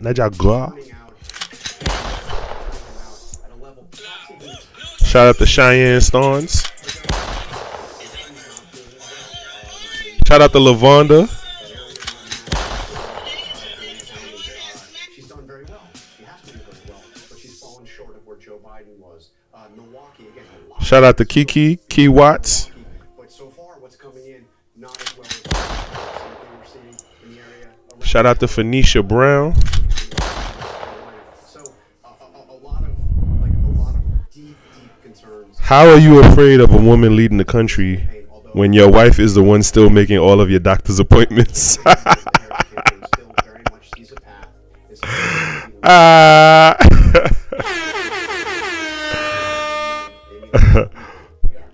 right. Well, that's sobering, John. I appreciate it. Take no offense. We appreciate the reporting and the analysis, and you're right. You give your points at Madison, you point to Charlotte, and some of these other cities where she has performed, but not at the level that they hoped that she would in order to pull this off. Donna Brazil, veteran of these campaigns, when you hear what the campaign chair is saying within the Harris campaign, you've actually heard that before. Shout outs to Lola Hill.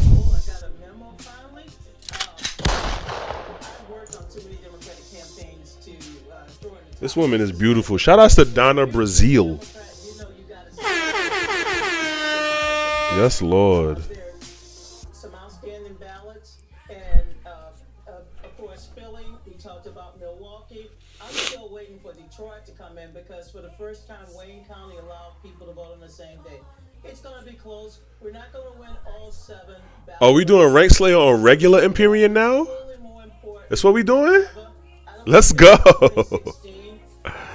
Let's go. We were calling into Milwaukee to say there's nothing left. Well, if you call into Milwaukee now, there's still a lot of votes left. Philadelphia, a lot of votes. So be patient. Democrats, don't go running for the refrigerator and finding a beer. Just be patient. We're not there.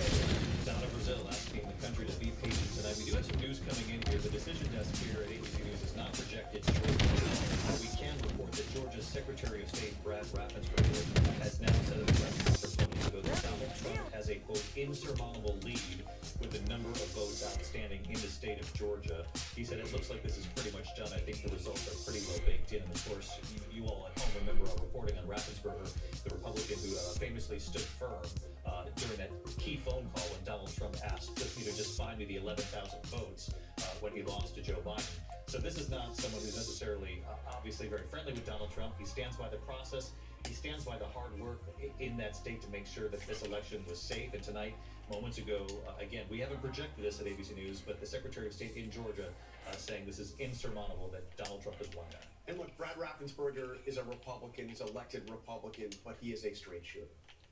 No doubt about it. So, again, we haven't called. Oh my God. He said very seriously. Let's get right to the They must have pinged me out.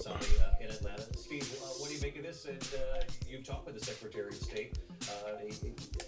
Facts are facts, and he has said that it looks like it's insurmountable at this point. Oh my God, he headshotted me again. You know, when I talked with him, he told me that his job is to call balls and strikes, not to put his finger on the scale. His reputation speaks for himself on that issue.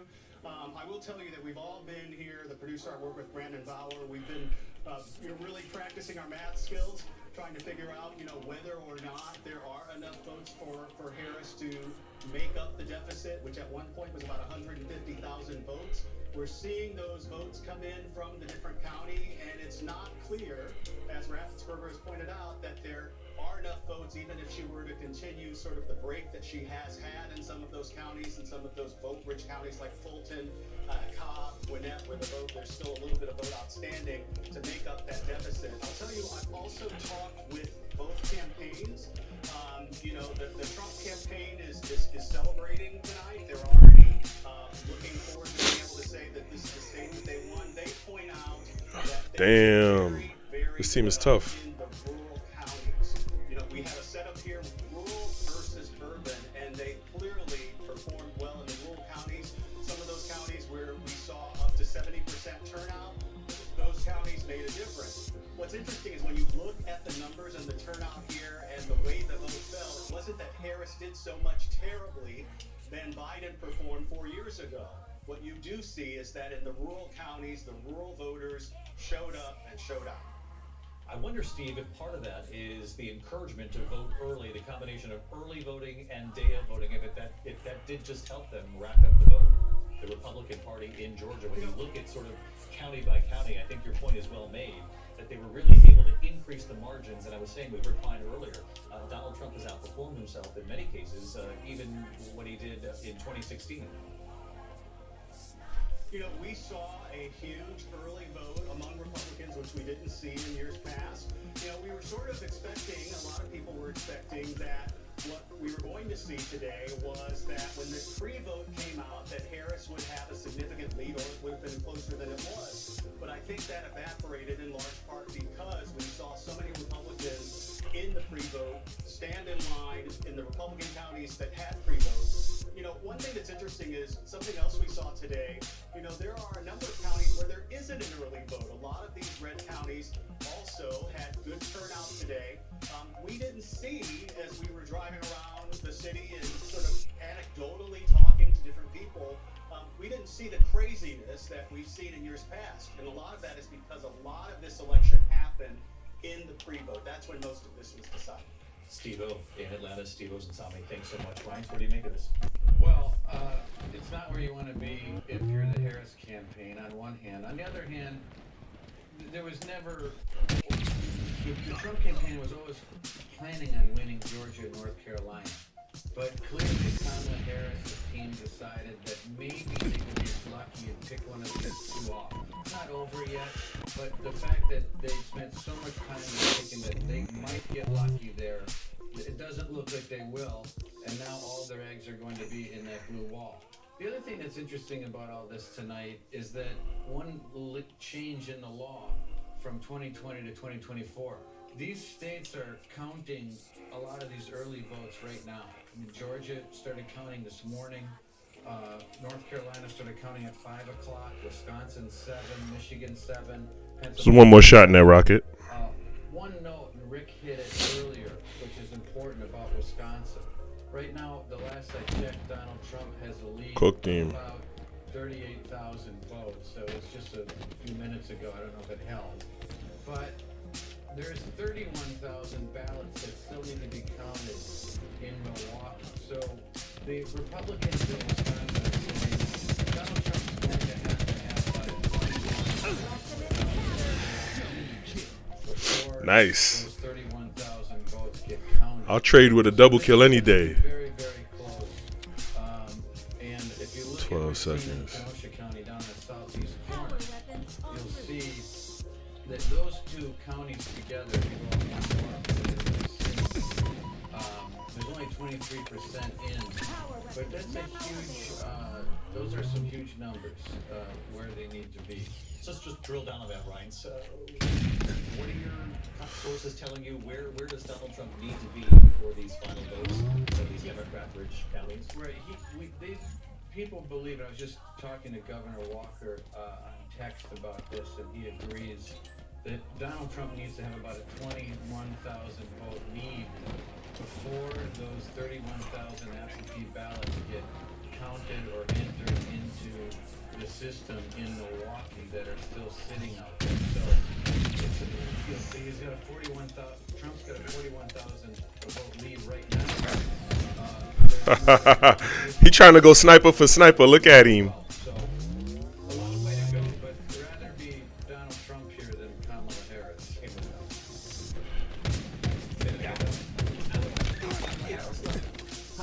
You know, speak better than I know it, but I also know how difficult it is to know both Common and Milwaukee.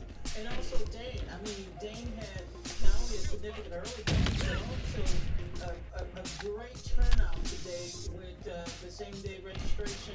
I'm terrorizing these dudes. Young people in line. So I still believe Nice. we may not know Milwaukee, the final verdict until sometime tomorrow morning. You and me agree? I think you're gonna be right, but it could be. I'm not saying. I'll take Milwaukee best. I mean, I'd rather be. Spotted cow. But Dane County, they've already counted 94% of the vote.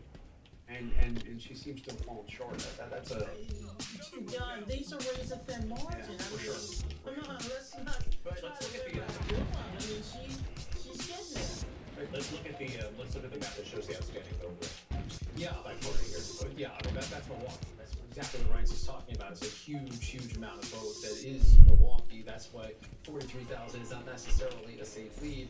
Madison is a little bit slower up, but there's some red spots on the map as well. We go out to the west. We don't really have any vote there to speak of at all. So there's still Republican votes too. But Ryan's right. I mean, as with all three of these Midwestern cities, we're not really going to know until we have a complete portrait of what's going on inside Philadelphia. There's still, according to our numbers, about 120,000 votes that are outstanding. That's just Philadelphia, not even counting inside those. If you go up to Michigan, we don't have a lot in Detroit. Only about 15,000. There's another 750,000 votes in Detroit, Dearborn, Wayne County. And as we just talked about, Milwaukee. Those are the big urban areas, and that's what makes any lead right now. It's very hard to see how that ground gets made up because you start to see those blue dots shrink over time. There's less and less votes. If you actually get into it, you realize that this county 93% of the voting, only 41,000 left. So where you get enough votes to shrink the margin becomes difficult. That's an intimidating weapon. Mecklenburg, Charlotte already came in as well, and we're starting to see Trump, really drop off the score. I mean, this is obviously not a meaningful number at the end of the night, but as of now, he's winning the popular vote by 5,600,000 votes. That'll change in California. There's a lot of votes out there, but that's not a result that a lot of people saw coming. That it would be close on the popular vote side. I think it's a function of all that runoff and how close he is compared in all these other states. Extraordinary night unfolding. Rick Klein over at the big board. Rick, thanks. We do have some calls at this hour. ABC News can now project that Oregon, that Vice President Kamala Harris will pick up the 8 electoral votes from Oregon. She has won the state of Oregon. She's also won the state of Washington tonight. The 12 electoral votes from Washington will go to Kamala Harris. And we have a race to call in California tonight. Last kill, good game. Adam Schiff, 12th-term congressman in California, beats Republican Steve Garvey. Obviously, that was an open seat after Dianne Feinstein, the late Dianne. Cool little match. Trying to get placed. You know how it goes.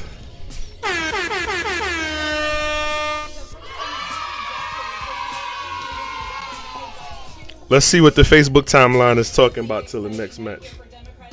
Oh, they looking at California? Even scarier than Scamolo was Walls. Anytime a man walk on the stage waving with two hands at the same time, that's concerning. Yo. Shout outs to Dee living her best life. Living her best life. Shout outs to Simone Powell. She's so beautiful.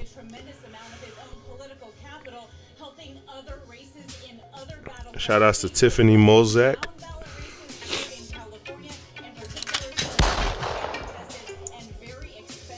Let's see what the time. Friendly reminder: if your candidate loses and you want to leave the country, I can sell your house.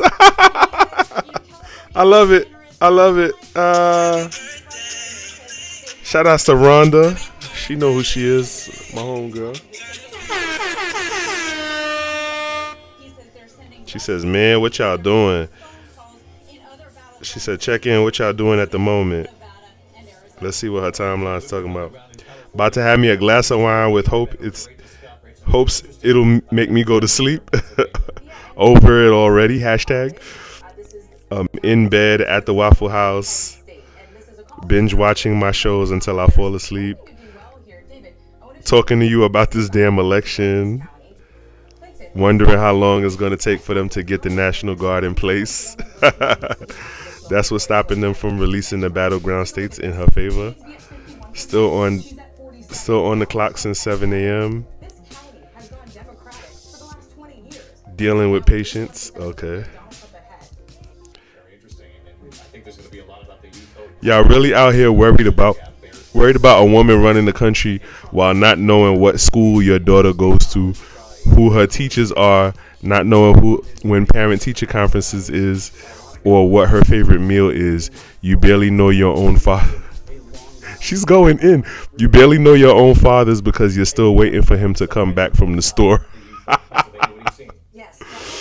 But do you know? But you know who knows? A woman.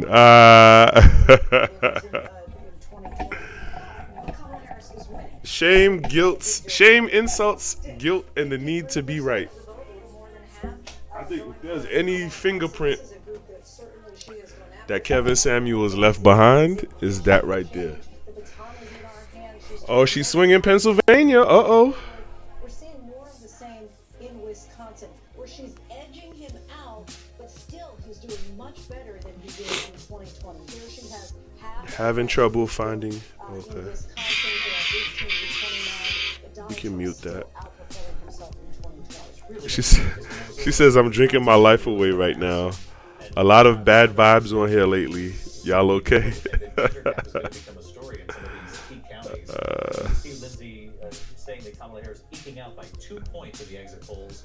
My feet. Oh wait. Nah. Calm down. We have ways to go. She said that 3 hours ago. Today feels like the whole country is waiting on the ST. Hold on. Yo, I can't laugh. I can't breathe, yo. Yo, she said the whole country feels like it feels like the whole country is waiting on the STD result. Oh shoot. We're going to be laser focused on Pennsylvania, Michigan, Wisconsin, which we sound like a broken record. We say this every Oh my god, I gotta repost that, yo. Bryce and Donna believe that this is going to be very close, particularly in a state like Wisconsin. The whole country's waiting on the STD result.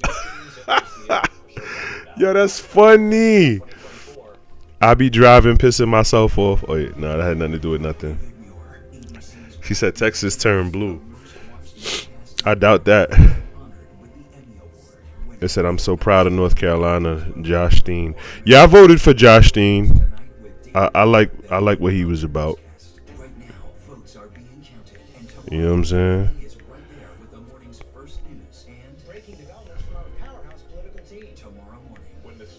That was one of the people I actually had to Google.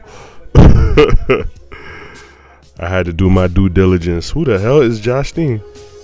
Here's what we know so far. They show a little scribble scrabble of America. A little elementary school scribble scrabble of America. That's funny.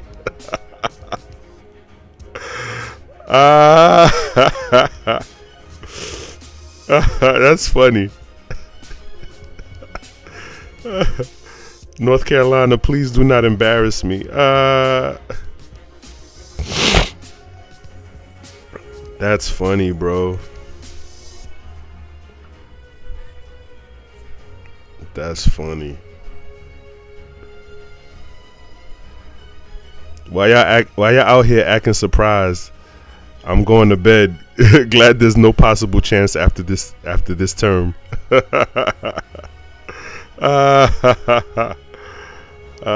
Wait, is this the same Melissa I knew from back in the day? Wait, is this a different Melissa? This is a different Melissa. She said y'all out here acting surprised. Oh my god, I can only imagine what my TikTok is doing.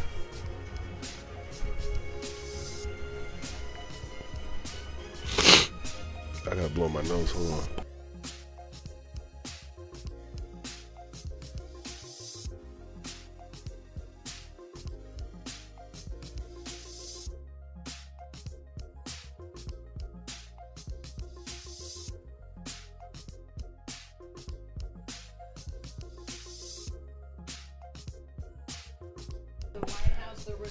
They giving the play-by-play, boy. Wow. Look at all that red, yo. Also projecting Harris will win California, Oregon, Washington, and New York. Here's where each candidate stands right now. A candidate needs 200. Look at all of that red. Happy Halloween. Who's happy? Let's get right to Colorado. ABC News can now project rather than. All right, let's get to the next match. Ensuring the right to an abortion in the On tonight's election night special. 55% of that vote to pass. Let's also take a quick look at the Senate overall at this hour. So the Dems run the Senate. Play one notable win. Republican Senator Ted Cruz in Texas is projected to hold his seat after a tight race with Democratic Representative Colin Allred. Straight to our Whit Johnson. He is in Mar-a-Lago tonight at Trump headquarters. Whit, let's talk about Team Trump and all the supporters. How are they feeling tonight? Hey, Kira, well, the energy is really starting to come alive here at Trump headquarters. You can hear the music behind me here, and they are celebrating as these states are being projected in North Carolina. Wow. Popped up here on the screens here. Now, I should note that the Trump campaign has been putting some of these projections out here before we have, but I can tell you everybody's very excited and energized. One thing that we've also learned is that Speaker Mike Johnson is expected to travel from Louisiana to here to Mar-a-Lago to be with former President Trump tonight. He told the crowd he was actually at an event in Louisiana, and he told them that he was going to Mar-a-Lago, and that's Everybody that goes to the Trump rallies is always talking about how everyone's so nice. It's so nice over there. They're so welcoming. That's eerie to me. Like, why is that a thing for you? Why? Like, you're trying to convince yourself that no one's like being gregarious at those rallies. Let's talk about the atmosphere there. Kara, I can tell you there has been a real vibe shift here in the last 30 minutes to 45 minutes or so. We're actually starting to see some people that are leaving. There have been streams of people going. The crowd has thinned out just a little bit. We've spoken with campaign sources who they tell us that they think that they can still hold the booth on. When we talk to people within the Democratic Party, there's a real concern that's starting to build as they look at the margins in these blue wall states, in Pennsylvania, in Wisconsin, in Michigan. There's nerves, a lot of nerves tonight about the numbers that they're seeing coming in. And just how she's performing versus how Joe Biden did 4 years ago. Oh, he got me. The campaign, the Harris campaign keeps sending us his information about the long line. Out the spawn, out the spawn. This is crazy. Where am I? Where the fuck am I? All right, thank you so much. I'm Kira Phillips. So glad that you are with us tonight. I hope you'll stay with ABC News. Our team is bringing you election results all throughout the night. Bitch, take that. Don't go far. Our race for the White House coverage continues.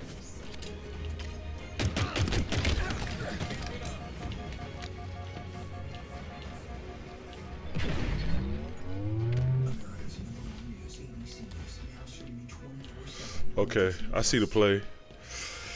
I know what we're doing.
Harris with 165 electoral votes to Donald Trump's 214. Let's get right over to Rick Klein at the big board. Rick, you're tracking Arizona. What do we see? Yeah, first numbers we're seeing out of Arizona, obviously a little bit of a later poll closing time. And this is about what we expected. It is an absolute horse race in the first big data number. We've got 51% of the vote in. So we think that is the only vote up through the last 2 years. So it's a big chunk of vote, including the people who got off ballots on election day that aren't there. Cook 'em. We still have more than 1 million votes outstanding. So any of the numbers we're getting now are really going to be preliminary. So keeping an eye on one smaller county to see if it was true that Donald Trump was making inroads with Latino voters. This is a heavily Hispanic community down on the U.S.-Mexico border. And you're seeing Donald Trump beat that 538 benchmark by about 5 percentage points. This is a place where down to about 67. Harris is below that right now with about 60% of the vote in. Pima County is of the state. We're seeing Kamala Harris run a little bit above her 538 benchmark. And it's a little bit intriguing to think about. We talk about how the blue wall is now the main strategy for Harris, with things looking good for Trump in the South. There is a bit of a backup. Guys, prioritize camo. Win Arizona and potentially trade off a loss in Wisconsin and Michigan. Nothing takes off a loss in Pennsylvania, but Wisconsin and Michigan could be offset with a win through those two western states if we get to that point of the night. Okay, we've got 45 seconds before we have to take a break. Let's look at Pennsylvania.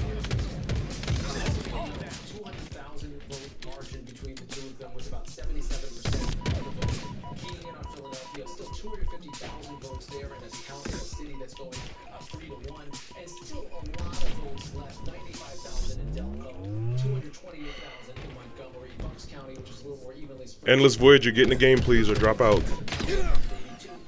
Pittsburgh to check in about 57,000. So we do have areas that the Democrats can still pick up, but that looms large. We're talking about 3.5 percentage points and 188,000 votes that have to be made up in the remaining vote in these places. It's a tall order. Rick Klein over at the big board. Rick, thank you. When we come back, we'll be joined by the rest of the country. Our live coverage of the 2024 election returns here in just a moment. Right back in the battleground states.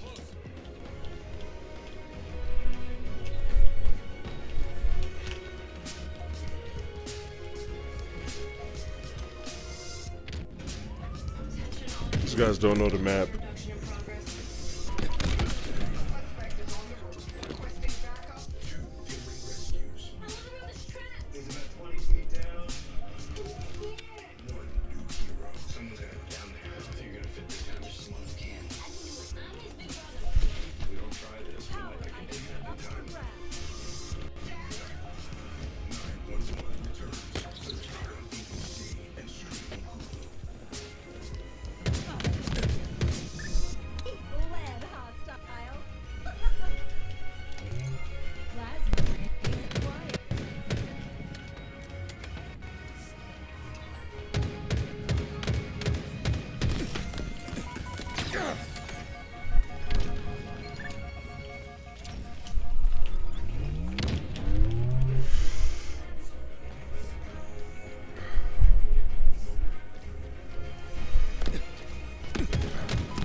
Fuck!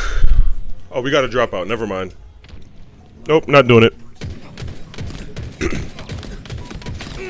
Not doing it. Not doing it.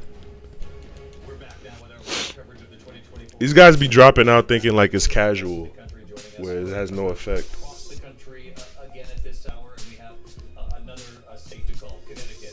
Vice President Kamala Harris picks up the 7. She won Connecticut. In Connecticut. Okay. Minnesota, we have a Senate race to call. Senator Amy Klobuchar, she's seen before, very popular in her state. Let me see if I could pull up. I'm gonna pull up. I've been streaming long enough.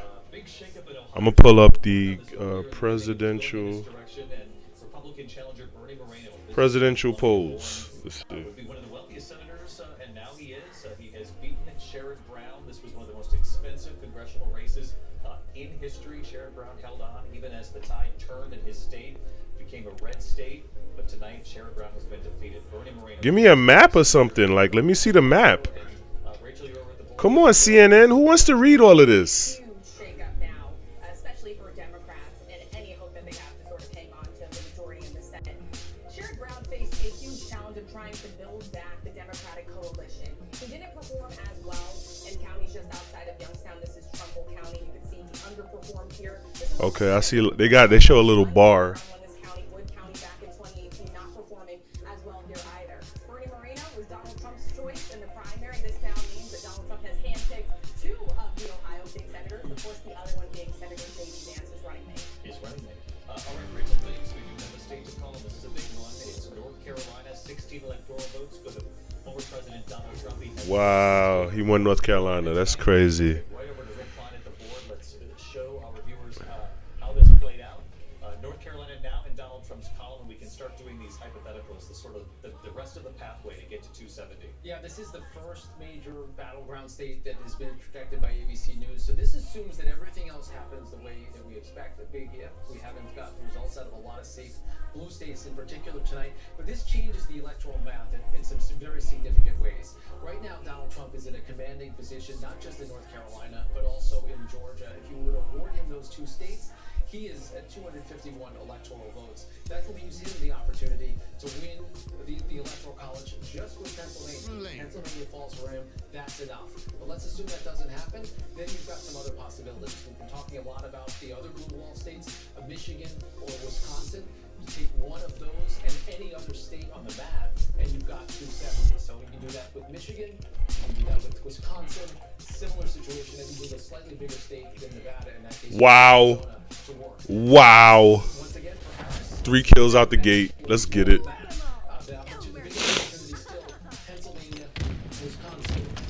shoot.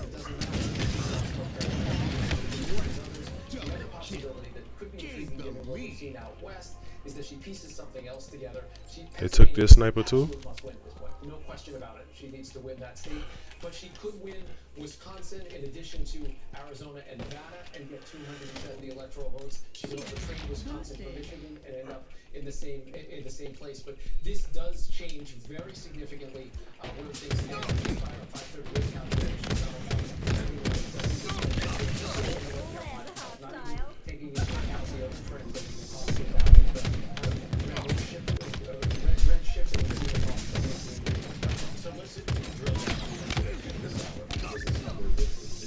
The Donald Trump lead has grown, and is this a surmountable lead for the Harris campaign? There's definitely still votes on the table where it can be made up, but it gets harder as the night goes on. As more vote comes in, because some of these places are places where Republicans will continue to pick up votes. Just looking there, in Wilkes-Barre, 24,000 votes.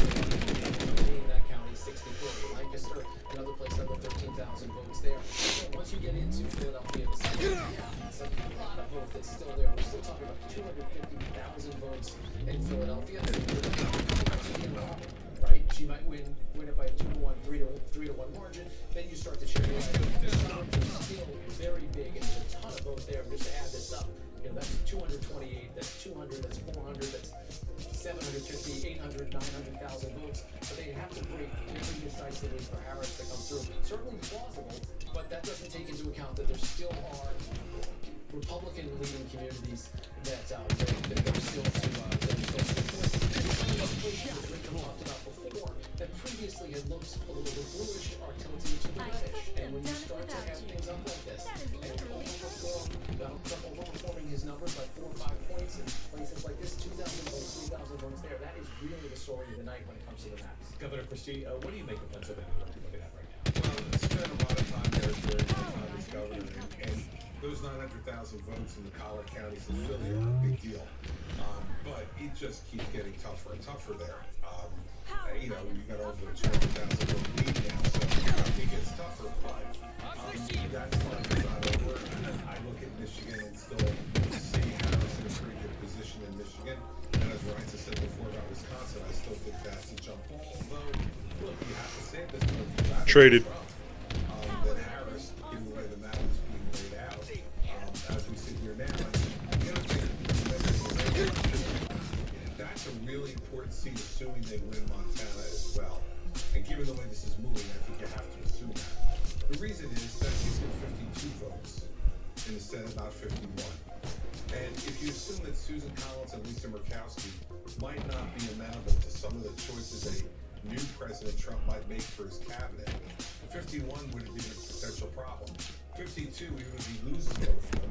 Then he gets to 50, and J.D. Vance can break the tie on any controversial cabinet members or judicial appointments. So the Moreno win, you know, There's one in Middle Hall camping on rockets. important governing win for Donald Trump.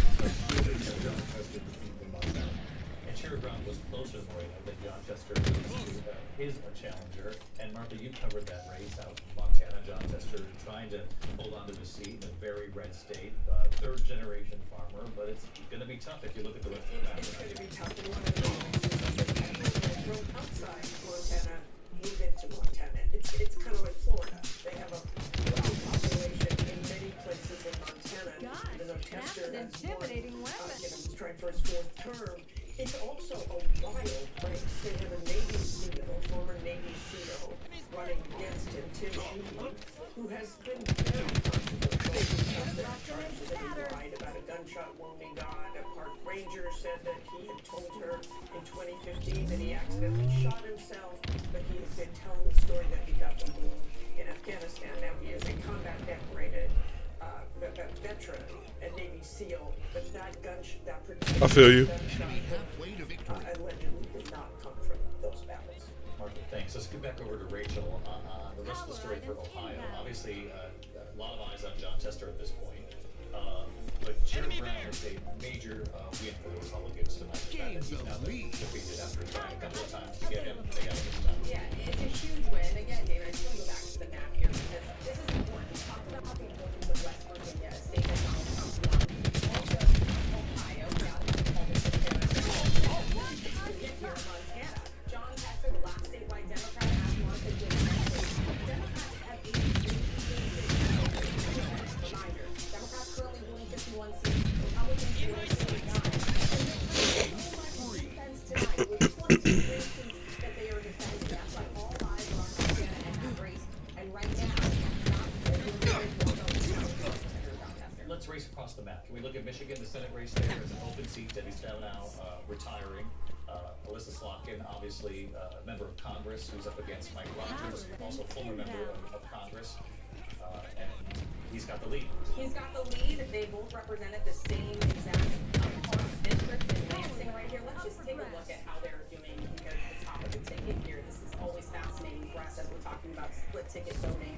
We have Slotkin at 56%, Harris at 55%. Mike Rogers, 41%, Donald Trump at 42%. This is another one that we're going to be keeping our eyes very closely peeled on as well as they make the case in this state too, David. But overall statewide, he is in the lead by 32,000 votes. 38% of the voting still. Yeah, Pennsylvania, Bob Casey. Bob Casey over in Pennsylvania. And this is one where, again, White House also Bob Casey from Scranton, very popular name here in the state. His father was a governor running against McCormick in the state. Right now, let's take a look here. You have McCormick ahead by 119,000 votes compared to Bob Casey, 81% of the vote in. Let's go ahead and do that compare as well. Let's start with Scranton as well here. You can just see. 5 minutes remaining. Yeah, I'm just starting in Scranton though, just seeing how Harris is doing here. Bob Casey, 53%. Harris at 50%. Statewide as well. Enemy there. Donald Trump, 51. McCormick, 49.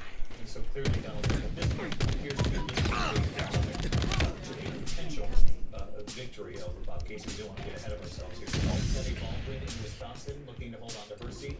Where does that look at this time? Yeah, Wisconsin. Looking at honor to her seat here. She's been in public office for 2 years.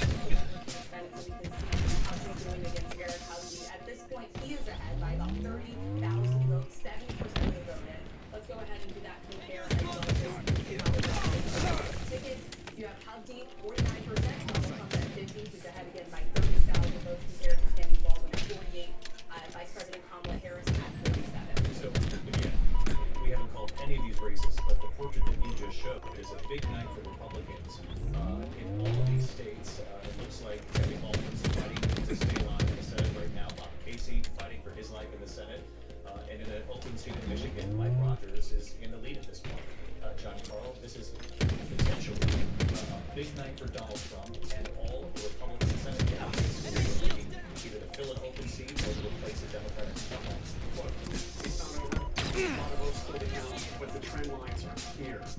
And what you are seeing is potentially Donald Trump on the precipice of the greatest comeback in American political history. I mean, we've never seen anything like this.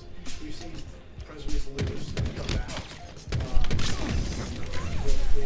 Coming back, but this is a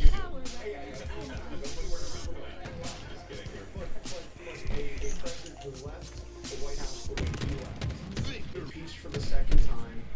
7 members of his own party voted to convict him in the Senate. No, good game, bro. Good game. Good game. Criminal trials, indictments in 4 separate cases, convictions in the case in New York, and to face all of that. So Donald won Idaho. Who lives in Idaho?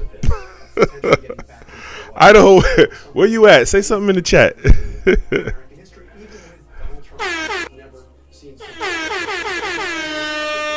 What's up with Idaho? The House is yet. The House will probably have to wait a while, but on the precipice of potentially not just retaking the Senate, but retaking it comfortably. It gets to the question that Donald Trump would ask in the closing days at the beginning of Kansas. Trump won Kansas. Better off today than we were 4 years ago. And as we've seen in our polling, as we've seen in the exit polls today, the resounding answer from most Americans is no. They feel they've been hit with housing costs that have been, absolutely brutal. Inflation, the rate of inflation is going down, but eggs are still about 161% more now than they were when Joe Biden got in. Gas prices about 50% more than when Joe Biden came into the White House. Americans are saying clearly, I mean, even before hearing the It's looking like it's a boy. I'm a head to bed. unhappy with the stewardship. The gender reveal, right? No president gonna make you rich, by the way. If you was broke today, you're gonna be broke tomorrow. True. Kamala Harris has been trying to get out there is things are getting better. The inflation rate is going down. But the people who have suffered through this, they'll never get that money back. And voters I talked to, it was the absolute #1 issue. And they felt that they were thriving under Donald Trump. There was a young voter in Texas, a veteran, who did not vote for Donald Trump in 2020, was disgusted by things that Donald Trump had said. His name is Carl Wild, and I checked in with Carl Wild again this week, and he said, my business has gone downhill, my wife's business has gone downhill, I am voting for Donald Trump. He said, I'm still disgusted by things he said, but this is about my family. This is about our suffering through the last 3 or 4 years. I mean, no matter the explanations about why or how that happened, that is what people are feeling. I've said it tonight before. That is their truth. They have blanked out some of the things Donald Trump has said. They've normalized some of the things Donald Trump has said, but it's their kitchen table. And when you're paying more at the grocery store, you would know Exactly. And so that's your most immediate concern. And as you said, as you travel through the Sunbelt states. So the Facebook timeline is pretty quiet. I want to bring up the team at 5:38. Galen Drew, Elliot Morris. Do we have a camera at 5:38, guys? I wanted to ask them. I know they're crunching the numbers. There they are. Let's see if we can find them in their cubicle back there. Hey guys, are you back there? Are you still awake? Hey. I know you guys have been crunching the numbers here. What states are we waiting for, though? Galen, Elliot, tell us what you're seeing in Pennsylvania at this hour. We're watching the Donald Trump lead grow. Is that something that Kamala Harris can catch up to mathematically at this point? Yeah, I just want to lay out the math as it stands for 1 second. So here on this tool behind me, we're showing the probability of Harris or Donald Trump winning the presidency. If you consider all the projections ABC has made so far tonight, except for North Carolina, that first battle. He's winning Pennsylvania. You to see when we assign North Carolina to Trump, for example, you see that shifts the likelihood of Trump winning the presidency to 76 out of 100 times. We also heard, of course, from the Secretary of State of Georgia, Brad Raffensperger, that he expects Trump to win Georgia. You know, we have not made that projection yet, but I just want to give you some sense of how the scenarios play out. If Georgia also ends up in Trump's column, we see that things there look. He won Texas. For him. Now, look, if Pennsylvania were in that case to then go to Kamala Harris, as you asked about, things suddenly do start to change a bit. We get closer back to 55 out of 100 scenarios. It's crazy. But then Trump just needs to pick up. I got 3 more games until I place, so we'll see what happens. I'm playing one more. I'm play a few more matches. See what I rank in Rank Slayer. We are running. It looks quite good for Donald Trump at this point in the night. Everybody went to bed. Everybody's emotionally exhausted. Let me see what the gram looking like. This might be thought of as a best case scenario for Kamala Harris at this point. One thing that this model you see here doesn't know about is the outstanding vote. Let me see what my personal Instagram looking like. On his great big board, looking at our benchmarks, is that Democrats just aren't hitting the turnout they need in Philadelphia. The caller counts around that city. I got blow my nose.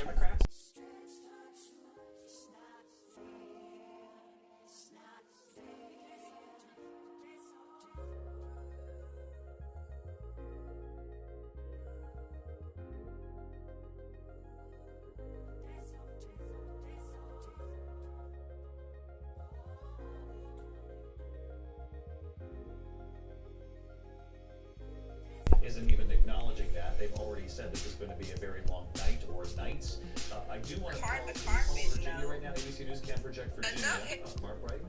Let's move forward here. We'll project Virginia. 13 electoral votes. She won Virginia. Wow. We do take note that this is later in the evening than we thought it would be to actually project Virginia and its 13 electoral votes for Kamala Harris, which does signal tonight, Rick Klein, what we're seeing across the board. Yeah, just think about. And there's a part of Virginia, like if you going through on your way to Roanoke, where it's like super duper heavy Trump. You know what I'm saying? Trump supporter. You know what I mean? So I'm kind of surprised that this is the turnout. Sometimes there's mirages on the map because the type of vote that's in and where it's from, and there is the possibility for this in all 3 states. And for similar reasons, it's because we have a large number of votes that are left in urban areas that tend to be bluer. So that's the story that we see right there in Pennsylvania. So the Instagram timeline is pretty mild. Milwaukee, a lot of vote left, as Reince has been talking about, and I'm sorry, that's in Wisconsin is Milwaukee, and in Michigan is Detroit. So lots of votes are still out there, but they would have to break in a very big way for Kamala Harris. All right, Rick Klein at the big board, thank you. We're going to drill down on Wayne County in Michigan, actually the Arab American population, and whether or not that could make a big difference here as well. Our coverage continues. We're going to stay on these 3 states. Very close race in those 3 states between Donald Trump and Kamala Harris, but Trump leads in all 3 at this hour. We're back in a moment with our ABC News live coverage. Boy, oh boy. He's about to win Pennsylvania, Michigan. It's crazy. It's crazy out here. Next match is loading, though. We up.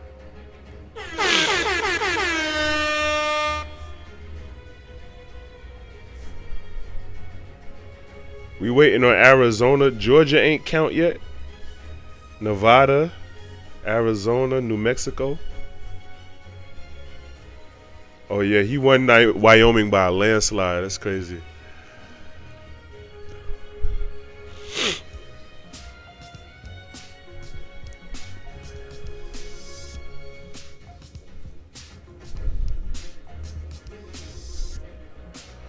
Let's get it.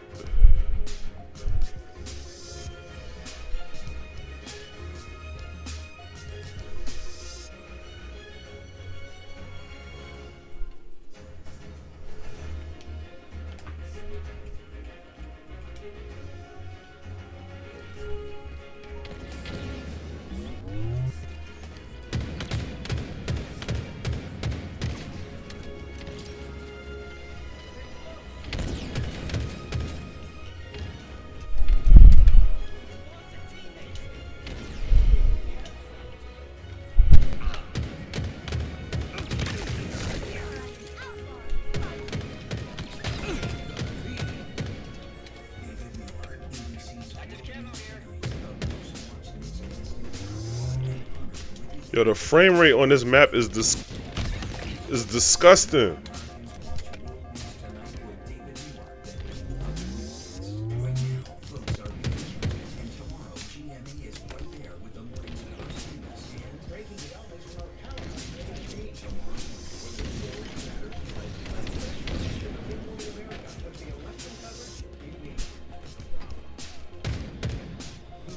I hear him, but I don't see him.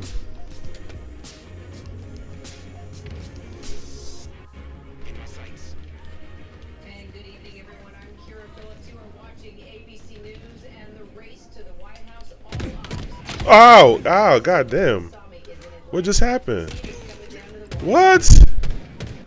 How are we losing? Georgia hasn't been called. However, the Secretary of State here has already come out and said that it's mathematically impossible for Vice President Harris to win here. The Republicans are celebrating. The Democrats are arguing with their party. Oh.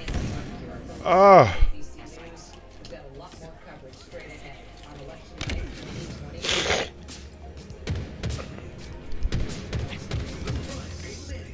Oh, there's an elevator there. I didn't even see that. Where am I?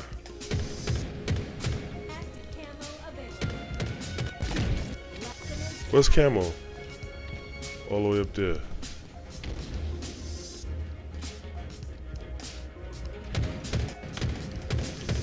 Wow.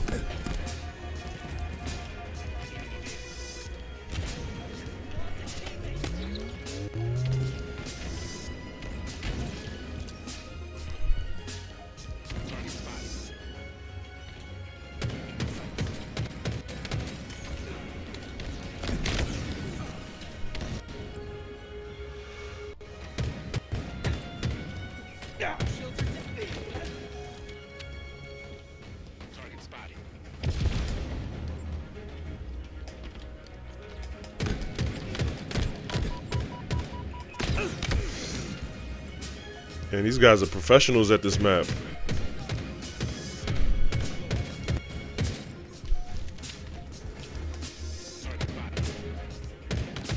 Finally, got a kill.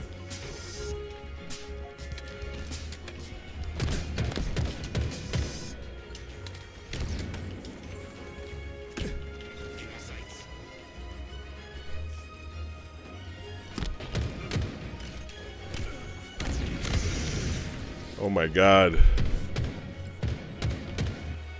I gotta practice this map.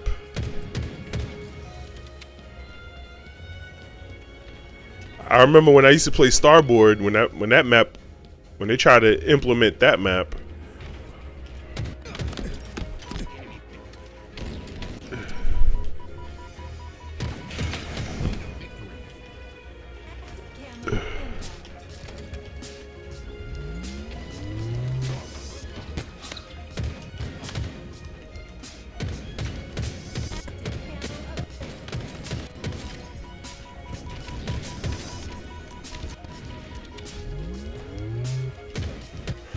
Why I keep getting double teamed?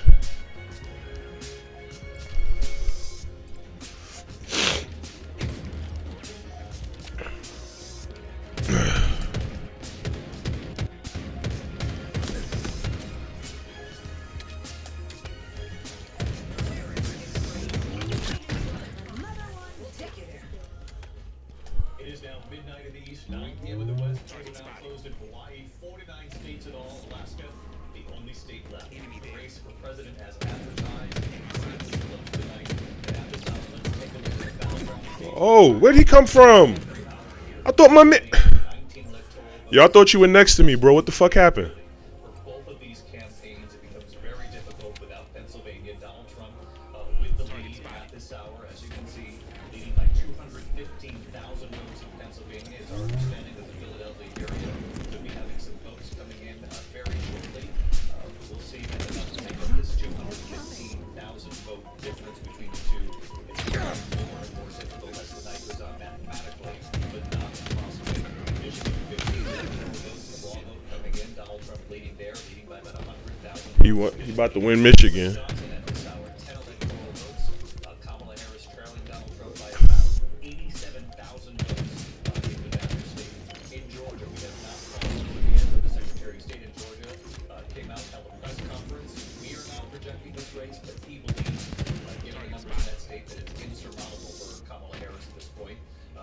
Trump leading by 118,000 votes. Arizona out west of Why is there another one? What the hell? Close races in Nevada, 6,000 votes. State of Nevada at this hour, Donald Trump is leading by about 10,000 votes in Nevada. Those are the background states we're tracking. Now let's go to a state we can project at this hour. I can't play this map with this frame rate. Oh my God, hit. And another double team. Race to 270, Kamala Harris winning 14 states. Washington, D.C., Trump 24 states. There you see the electoral count, 189, 230 at this hour.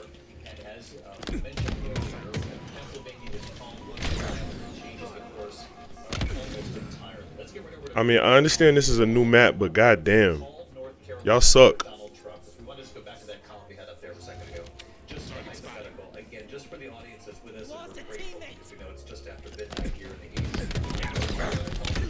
69% chances of winning the simulations that our team is doing. 32% chance of winning for Kamala Harris.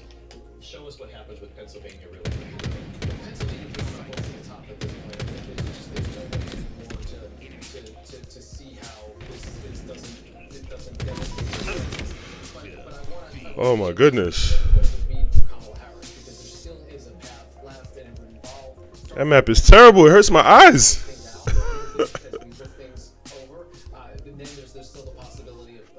And you know, I'm at a disadvantage because I never played these maps back in the day.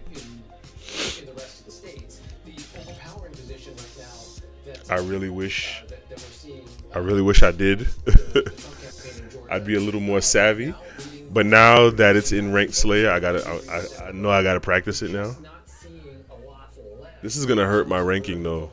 7 for 12. That means that there's the possibilities of making up ground in a DeKalb County. Yeah, there's votes left. There's no question. 44,000. But you got to think about maybe. Why are they showing little counties? Like, how does that make a difference? That's where this math gets increasingly difficult, and that's where the fact that He's about to win Georgia. Georgia as well as Pennsylvania, Michigan, and Wisconsin makes this difficult to see. There's still a possibility of a western path if she can piece together Arizona. A possibility. That could offset one of these. It's a possibility, but is there a probability? And she would then need to be able to carry the other battlegrounds or the other blue wall states. Forgive me for asking the question again, but this is what I think the viewers at home want to know on really both sides. So Trump supporters and Harris supporters in Pennsylvania. Let's look at the math. Yeah. And again, revisit whether or not we think this is possible mathematically, and if the chances are slimming here for any sort of change of course here. Philadelphia, how much of the vote is left? Yeah, we've seen the lead narrow a little bit as more vote comes in. I think from the suburbs. I'll check on that in a second. We still have about 250,000 votes, about a quarter of the overall vote in the city of Philadelphia. This is overwhelmingly Harris territory, but it is less overwhelmingly so than it was for Joe Biden, and it is still below where we think she would need to be running according to the 538 benchmark. So she just isn't running up the country. Even if she were to absolutely the outstanding vote in Philadelphia, it's still going to be hard to make up that gap. Same thing in these other bluer-leaning suburbs, Chester, Montgomery, and when we pay attention to Tuesday, Bucks is now flipped. It's now narrowly in Trump's direction, very narrowly, but this is exactly what he needed to be doing. His 538 benchmark had him at 47%. He's 2 points above that in his classic battleground. Next match, yo. That's really the story of the night, at least so far, and we're getting deep into the night.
we're still sitting here at a little after midnight, and we don't have a projection in New Jersey. We don't have a projection in New Hampshire. Virginia just got projected a little while back. We don't have a projection in Minnesota just yet. So all these bluer states have moved a little bit red. And again, the upshot is right now Donald Trump has 4.3 million more votes than Kamala Harris. That will change. The popular vote will change, especially with California's vote. But that is an astounding number when you realize he lost the popular vote both times he ran. In fact, both times he was around 46, 47%. Now, if this were to hold, it will not hold, to be clear. But he's got a shot at hitting 50%. At hitting 50%. Right. So, did you get a chance to reach out to the former president? I talked to him a few minutes ago. He's pretty obviously excited, wanted to know how I felt about Wisconsin. I feel really good about it. And if you look at Wisconsin, what you'll see there is that the president up over 95,000 votes. And there's going to be a ballot dump in Milwaukee, which is when they get the flash drive from all the absentee ballot early vote numbers. So I thought that the president would win by 40 or 50,000 votes once that happens. But if you look at Green Bay, what you're going to see there is that's going to be a big win for President Trump there. Only about 35% in. That's going to keep coming the direction of President Trump. So, like Rick said, I mean, Kamala Harris is bleeding in every direction. The other point I want to make is that something I've been trying to argue for the past couple of weeks is that Wisconsin, Michigan, and Pennsylvania in 2016 went all three for Trump. In 2020, all three for Joe Biden. And one of the reasons I think that is that when you think about the undecided voter, oh my God. Person in Wisconsin, Michigan, and Pennsylvania. And there's a reason why these states run together. I'm not saying that's going to happen. There's a lot that go tonight, but it certainly is how it's trending, and it's just not very surprising. I know. I think it's really interesting, Rice, and I think it comes all the way back to this central issue we've been talking about all night long, which is the economy. And you can be told that the stock market hit 40 record highs this year, interest rates are coming down, inflation's back down where the Fed wants it.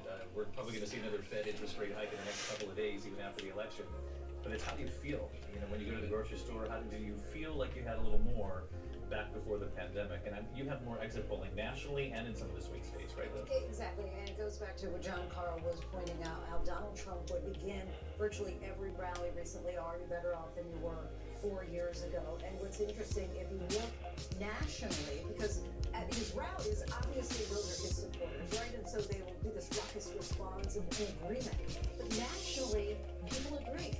45%, so nearly half of these American voters are saying that they're my bad, bro. Now than they were 4 years ago. And then you see 30% say about the same, 24% say better. But this figure is actually worse than even in the Great Recession in 2008, where you had 42% of people saying that they were worse off than they were 4 years ago. Then when you tick through these blue wall states, Pennsylvania, 67% of voters saying the condition of the nation's economy is not so good or poor. More of the same in Michigan, 63%, not so good or poor. Wisconsin, more of the same, 66%, not so good or poor. And again, it goes without saying that we've known for months now that the American people trusted Donald Trump by and large when it comes to the economy. They were saying in the polls. I do want to get to Rebecca Jarvis real quick. She's down on Wall Street. Rebecca, and you and I talked about this, Rebecca, leading up to the election. This sort of you can throw stats at people all you'd like, and I don't mean you. I mean just when we report this, because it is what it is. But you can't replace that with how people truly feel in their own family dynamic and whether or not they just remember a time when their money was going further. Yeah, absolutely, David. You can define the economy in many different ways, whether it's jobs or stocks or growth, and you've talked about this. Those measures look very strong, but the way voters define the economy right now is on inflation. And I talk to voters all the time who are stretched. Even though inflation has come down, prices have not. And the typical American family is paying about $1,200 a month on the same goods and services as they were 3 years ago. While paychecks are up, people are stretched, and there are constant reminders of that. It's the grocery store, it's the rent check, it's child care payments.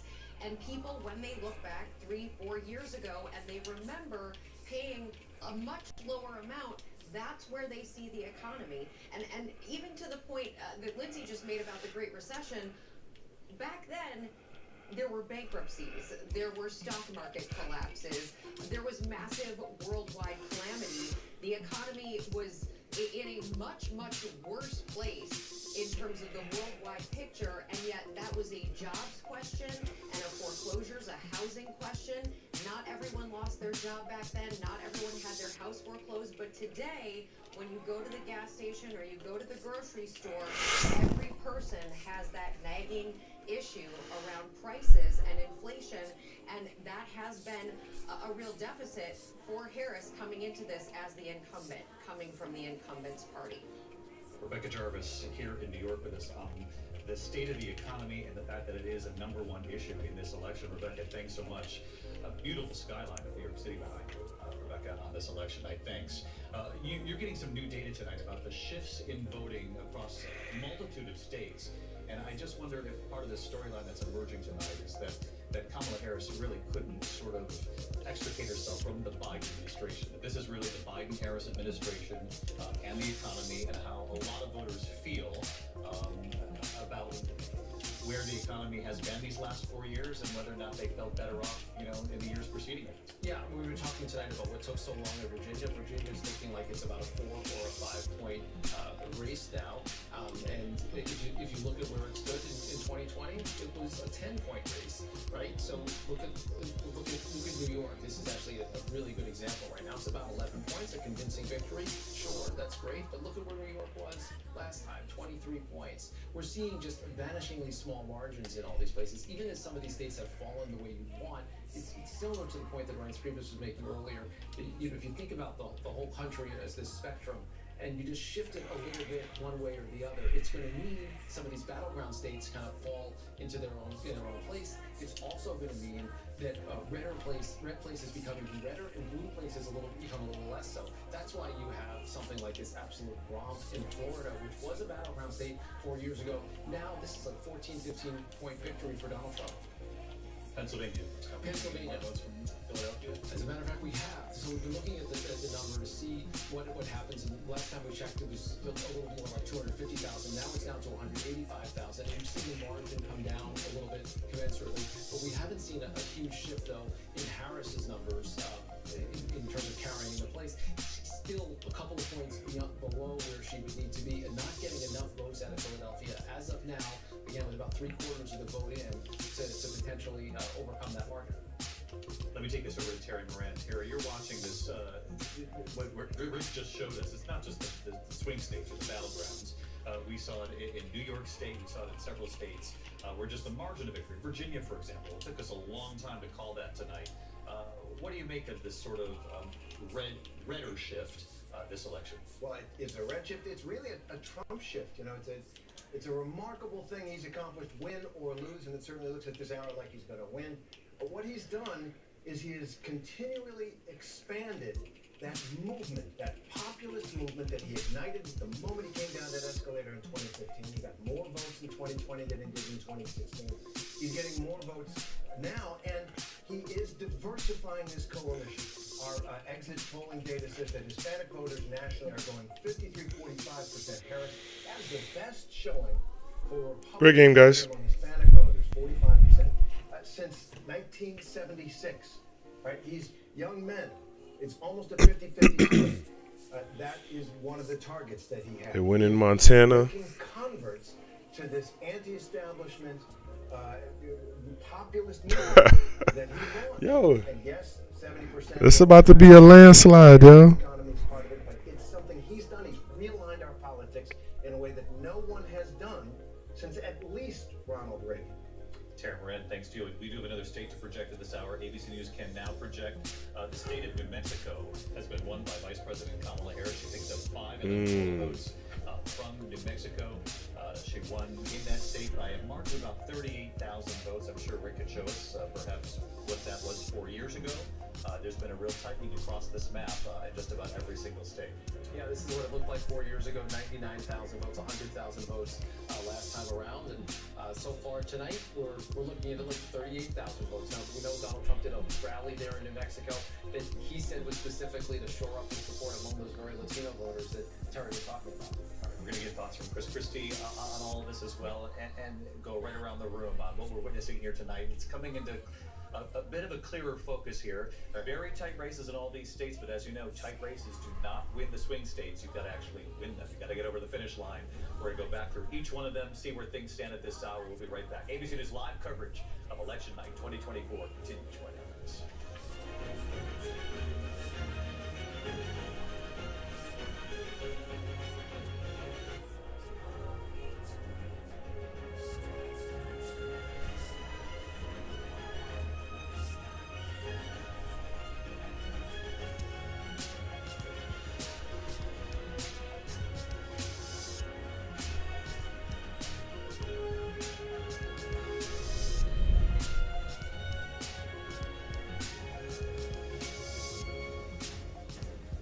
She won Washington?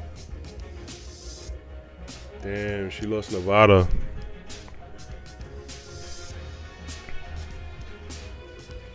Montana.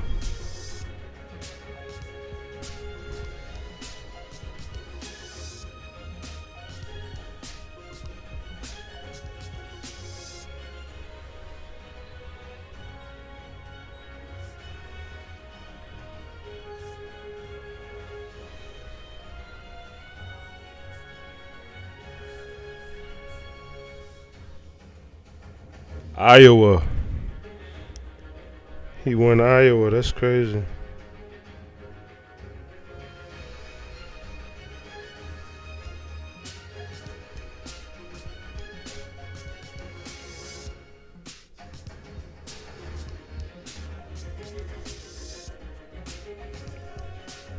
He about to win Michigan.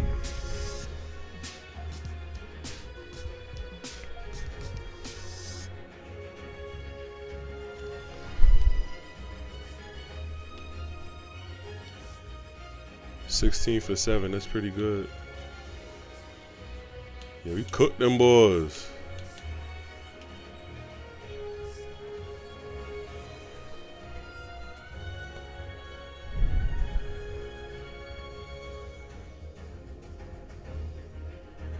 He won Nebraska. That's the whole package right there. It's the biggest R-rated film of all time.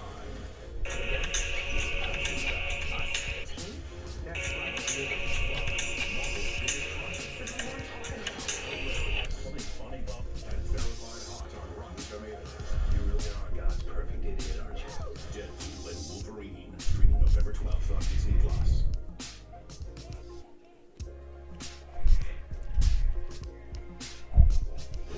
Your voice, your vote. Election Night 2024. Live from New York City. Here again, David Muir. Welcome back. It's great to have you with us and the whole team here all night long. Election Night headquarters here in New York. Let's go right to the board. The path to 270. Kamala Harris with 194 electoral votes. Donald Trump with 230 electoral votes. Everyone now waiting to see how the blue wall will go, actually, which way the wave hits when it hits shore. She's a crash out. It's very close. Kamala Harris's campaign believes it still has a pathway through those three states of Pennsylvania, Michigan, and Wisconsin, though it is very tight and mathematically challenging at this point. Rick, something you've noticed? Yeah, we just got a couple more votes, another big chunk of votes at Delaware County, Delco. This is a heavily Harris County. We're seeing her do fairly well there, but not quite at the 538 benchmark, which is problematic in a close one. We're down to a 160,000 vote margin. We still think there's lots of votes out there, and if you poke it around, we're still waiting on Philadelphia. The 177,000 votes expected there, 120,000 votes in Montgomery, another 60,000 in Chester. That's where I focus a lot of attention, but there's still some Republican areas that are outstanding. Johnstown. They're still worried about Pennsylvania. A lot redder, almost certainly. Right now, they've got about 58,000 votes too. So we're going to take one step forward, two steps back potentially, as Harris tries to make up ground. Show us Michigan. How many more matches I got? I got one more match till I place. All right. So I can place that match, and then I'll just post the live stream and then go to bed. It's also really where the Democrats vote It's also home to Dearborn, which we know has had kind of a lukewarm reception to Kamala Harris and to Joe Biden both. Right now, she's only netting 36,000 votes out of Wayne County. That's obviously going to go up quite a bit. We'd expect that it has to, but well, we just saw a little jump in the vote here that changes some of the numbers. It gets it down to 160,000. So that's going to take a while based on. They focusing on these little ass counties. Meanwhile, the whole state is red. These little blue counties and the whole state is just red. I don't know what they're expecting and what that's going to do. As we've been talking about tonight, you can make up some of the ground, but it's hard to make up big chunks because Donald Trump will net some votes there as well as in other parts of the state. Christy, what do you make of what you're seeing here? Well, look, I think there's a few things to look at tonight. The first one is I got asked this morning by George on Good Morning America about these conflicting poll numbers and the 72% saying we're on the wrong track versus the 60% unfavorable for Donald Trump, and which one was going to govern. And I think what we're seeing tonight is wrong track governed over his unfavorables. They don't like it, but they trust him on some of those issues more. And secondly, for Kamala Harris, she had to matching of campaign to what she did. And here's the thing. Joe Biden got mad a year ago. This might be a totally different race. You got to think about that. Much more. ABC News Live coverage continues.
Right now, votes are being counted, and tomorrow, GMA is right there with the morning's first news and Breaking developments from our powerhouse political team. tomorrow morning. When the story matters most. A special edition of Good Morning America with the election coverage you need. This killer is taunting us. Is grotesquerie. Is he The most shocking plot twist of all time. FX's grotesquerie. All episodes now streaming on Hulu.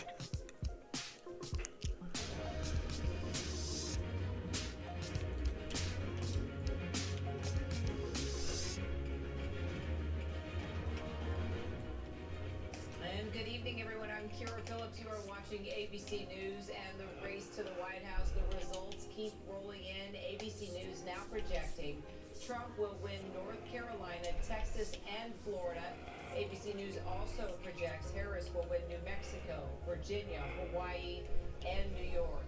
Here's where each candidate stands right now at this hour. 207 Oh, shit. to win. VP Kamala 94, the former president with 230. Let's take a look at the Senate overall at this hour. Dems have 13 seats, Republicans 12, 9 yet to be projected. One battleground state we continue to follow, still not called. That's Michigan. Trump won by less than 10,000 votes in 2016, but Biden won decisively in 2020. Let's check in with our Juju Chang. She is in Detroit. Juju, what's the latest there?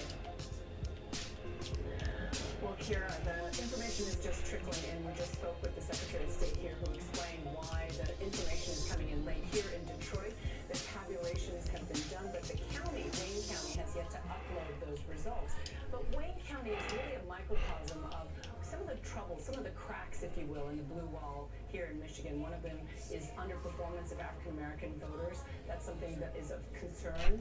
And there are many other factors here in Wayne County that we're going to have to continue to watch tonight. Kira. All right, we'll continue to check in with you, Juju. I'm Kira Phillips. Stay with ABC throughout the night. We have all your election news here in 2024. You're a single mom pretending to be a cop. I'm not pretending. I saw things the detectives said. I'm just out here super covered. Meet Indy, parent teacher. That's how Fresh Prince began. Is it going to be a fight? Maybe it starts tomorrow.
What? Come on.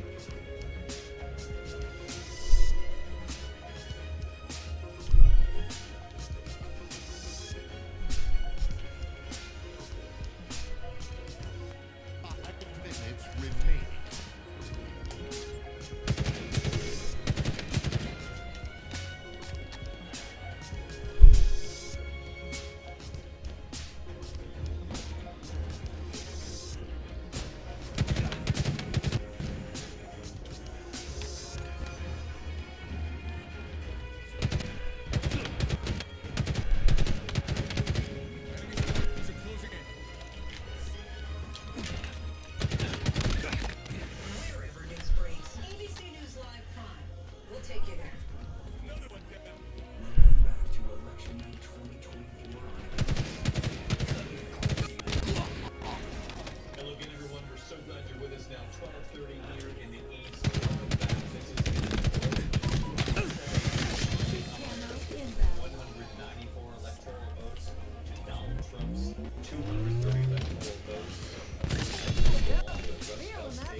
Last kill, good game.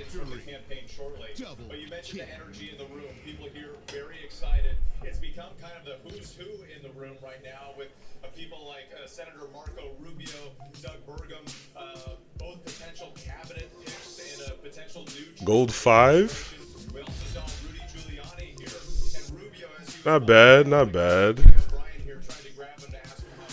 That was a pretty clutch match. I came out 10-10 when I started out 2-4. So I impressed myself. Oh, gold 6, my bad. Yeah. That was a pretty good match. Speaking with Elon Musk and UFC President Dana White. If you can take a look at that photo here from a post on X by Elon Musk. So you can see that was one of those more private gatherings that were taking place at Mar-a-Lago, what was described as sort of a war room there with the former president, some of his friends, colleagues, top donors, and top advisors and family members. But now, once again, as we're told, the former president is on his way here to West Palm Beach. David. All right, with Johnson. All right, so looks like Trump is going to win the election. I placed gold 6 and ranked Slayer. Quite remarkably, very different than what Wynn is saying there at the Trump campaign. You can see this was a very crowded area just a short time ago, though, when we last came to you. The crowd is leaving. They have been leaving for some time now. Wow. And, you know, the campaign is telling us that they still think that there is a chance that they can hold that blue wall, but there are a lot of nerves and a lot of reservations that people are having. We heard Wynn talking about the fact that the former president is on his way to his campaign event. At last check just a moment ago, the vice president is still at the Naval Conservatory, which is the vice president's residence here in D.C., is not on her way here. And as you watch that crowd there shifting away, I mean, it has become dramatically smaller. People just... They don't look like they're going nowhere. They look like they just chilling. Well, so it looks like Trump is going to win.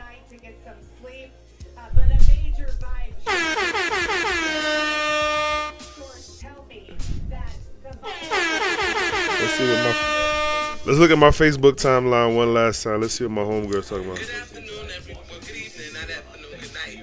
We're out campaigning, and we've been talking to members about, you know, the state of our union and what it is that we're... This means the rest of the country's going to rejoin us here. But in the meantime, where do things stand in Arizona? A little more than half of the vote. She said, "Thank God I left North Carolina." It's a battleground county. It's a county that Donald Trump carried the first time, Joe Biden the second time. Right now, Harris is up there, but just by a little bit. Looking at another battleground county. She said, "If you don't understand why your gay friend is scared right now, then you don't have a gay friend. You know a gay person." But it's so early in terms of the vote. We think this was actually early vote for more than a week ago. We'll have to see how this goes. She said, "I'm going to bed. They just gave him in North Carolina." That's crazy. Michigan, she will need to carry those states, West Arizona and Nevada.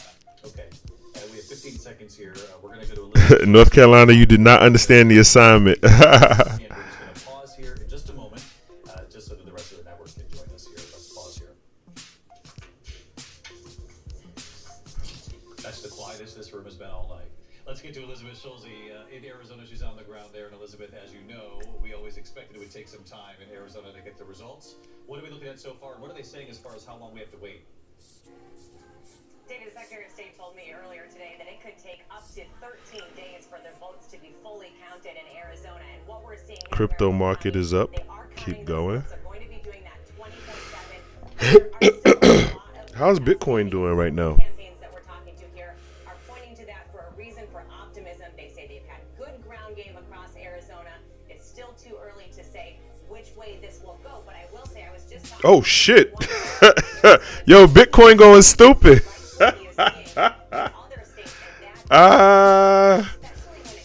Bitcoin going stupid. Let me sell off like half of it so I can rake in that profit. Hold on. Bitcoin going dumb.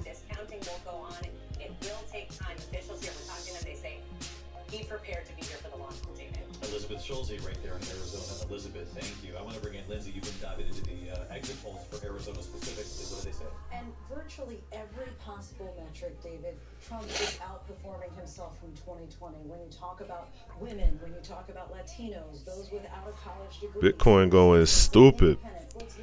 So I had to capture those profits real quick. I would like to thank you for tuning into this multi-million-dollar stream. I'm your host, Kev Prosper, the owner and founder of prosperityullc. Prosperityullc is creating a society of wealth, positivity, and inspiration. You are tuned into Prosperity Gaming, the gaming channel of prosperityullc, and the title of tonight's show is called Tempting Tuesday with Kev Prosper. That's right.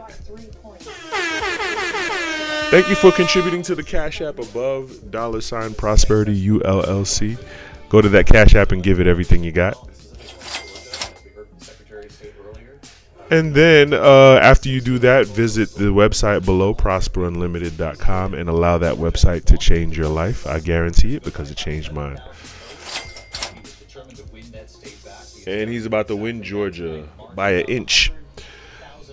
Thank you for liking, subscribing, following, and sharing. But most importantly, thank you for sharing, because sharing is caring. And if you like the show, give a gift or just give a like. The likes are free. And remember, we do this every Saturday and Sunday from 8 to 10 p.m. So consider tonight a bonus stream. And remember, last but not least, to invest in the brand prosperityullc. I will see you guys next time. Bye.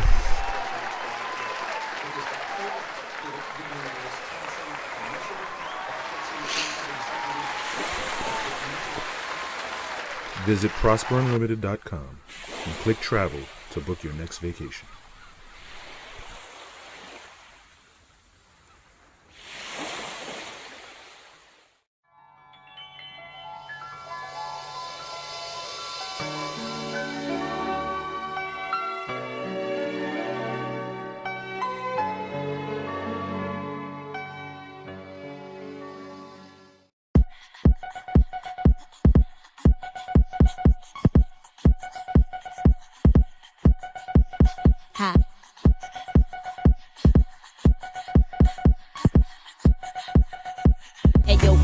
Do that freaky shit on the beat. Shitty with that butter shit that bone feed.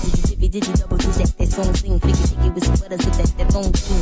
If you cheeky cheddar chuck, I get her own cheese. And so chicken with that head or this bitch that won't be with the official with that whole sleeve. Let me see you the wish that with that long. I got racks at ATM jam.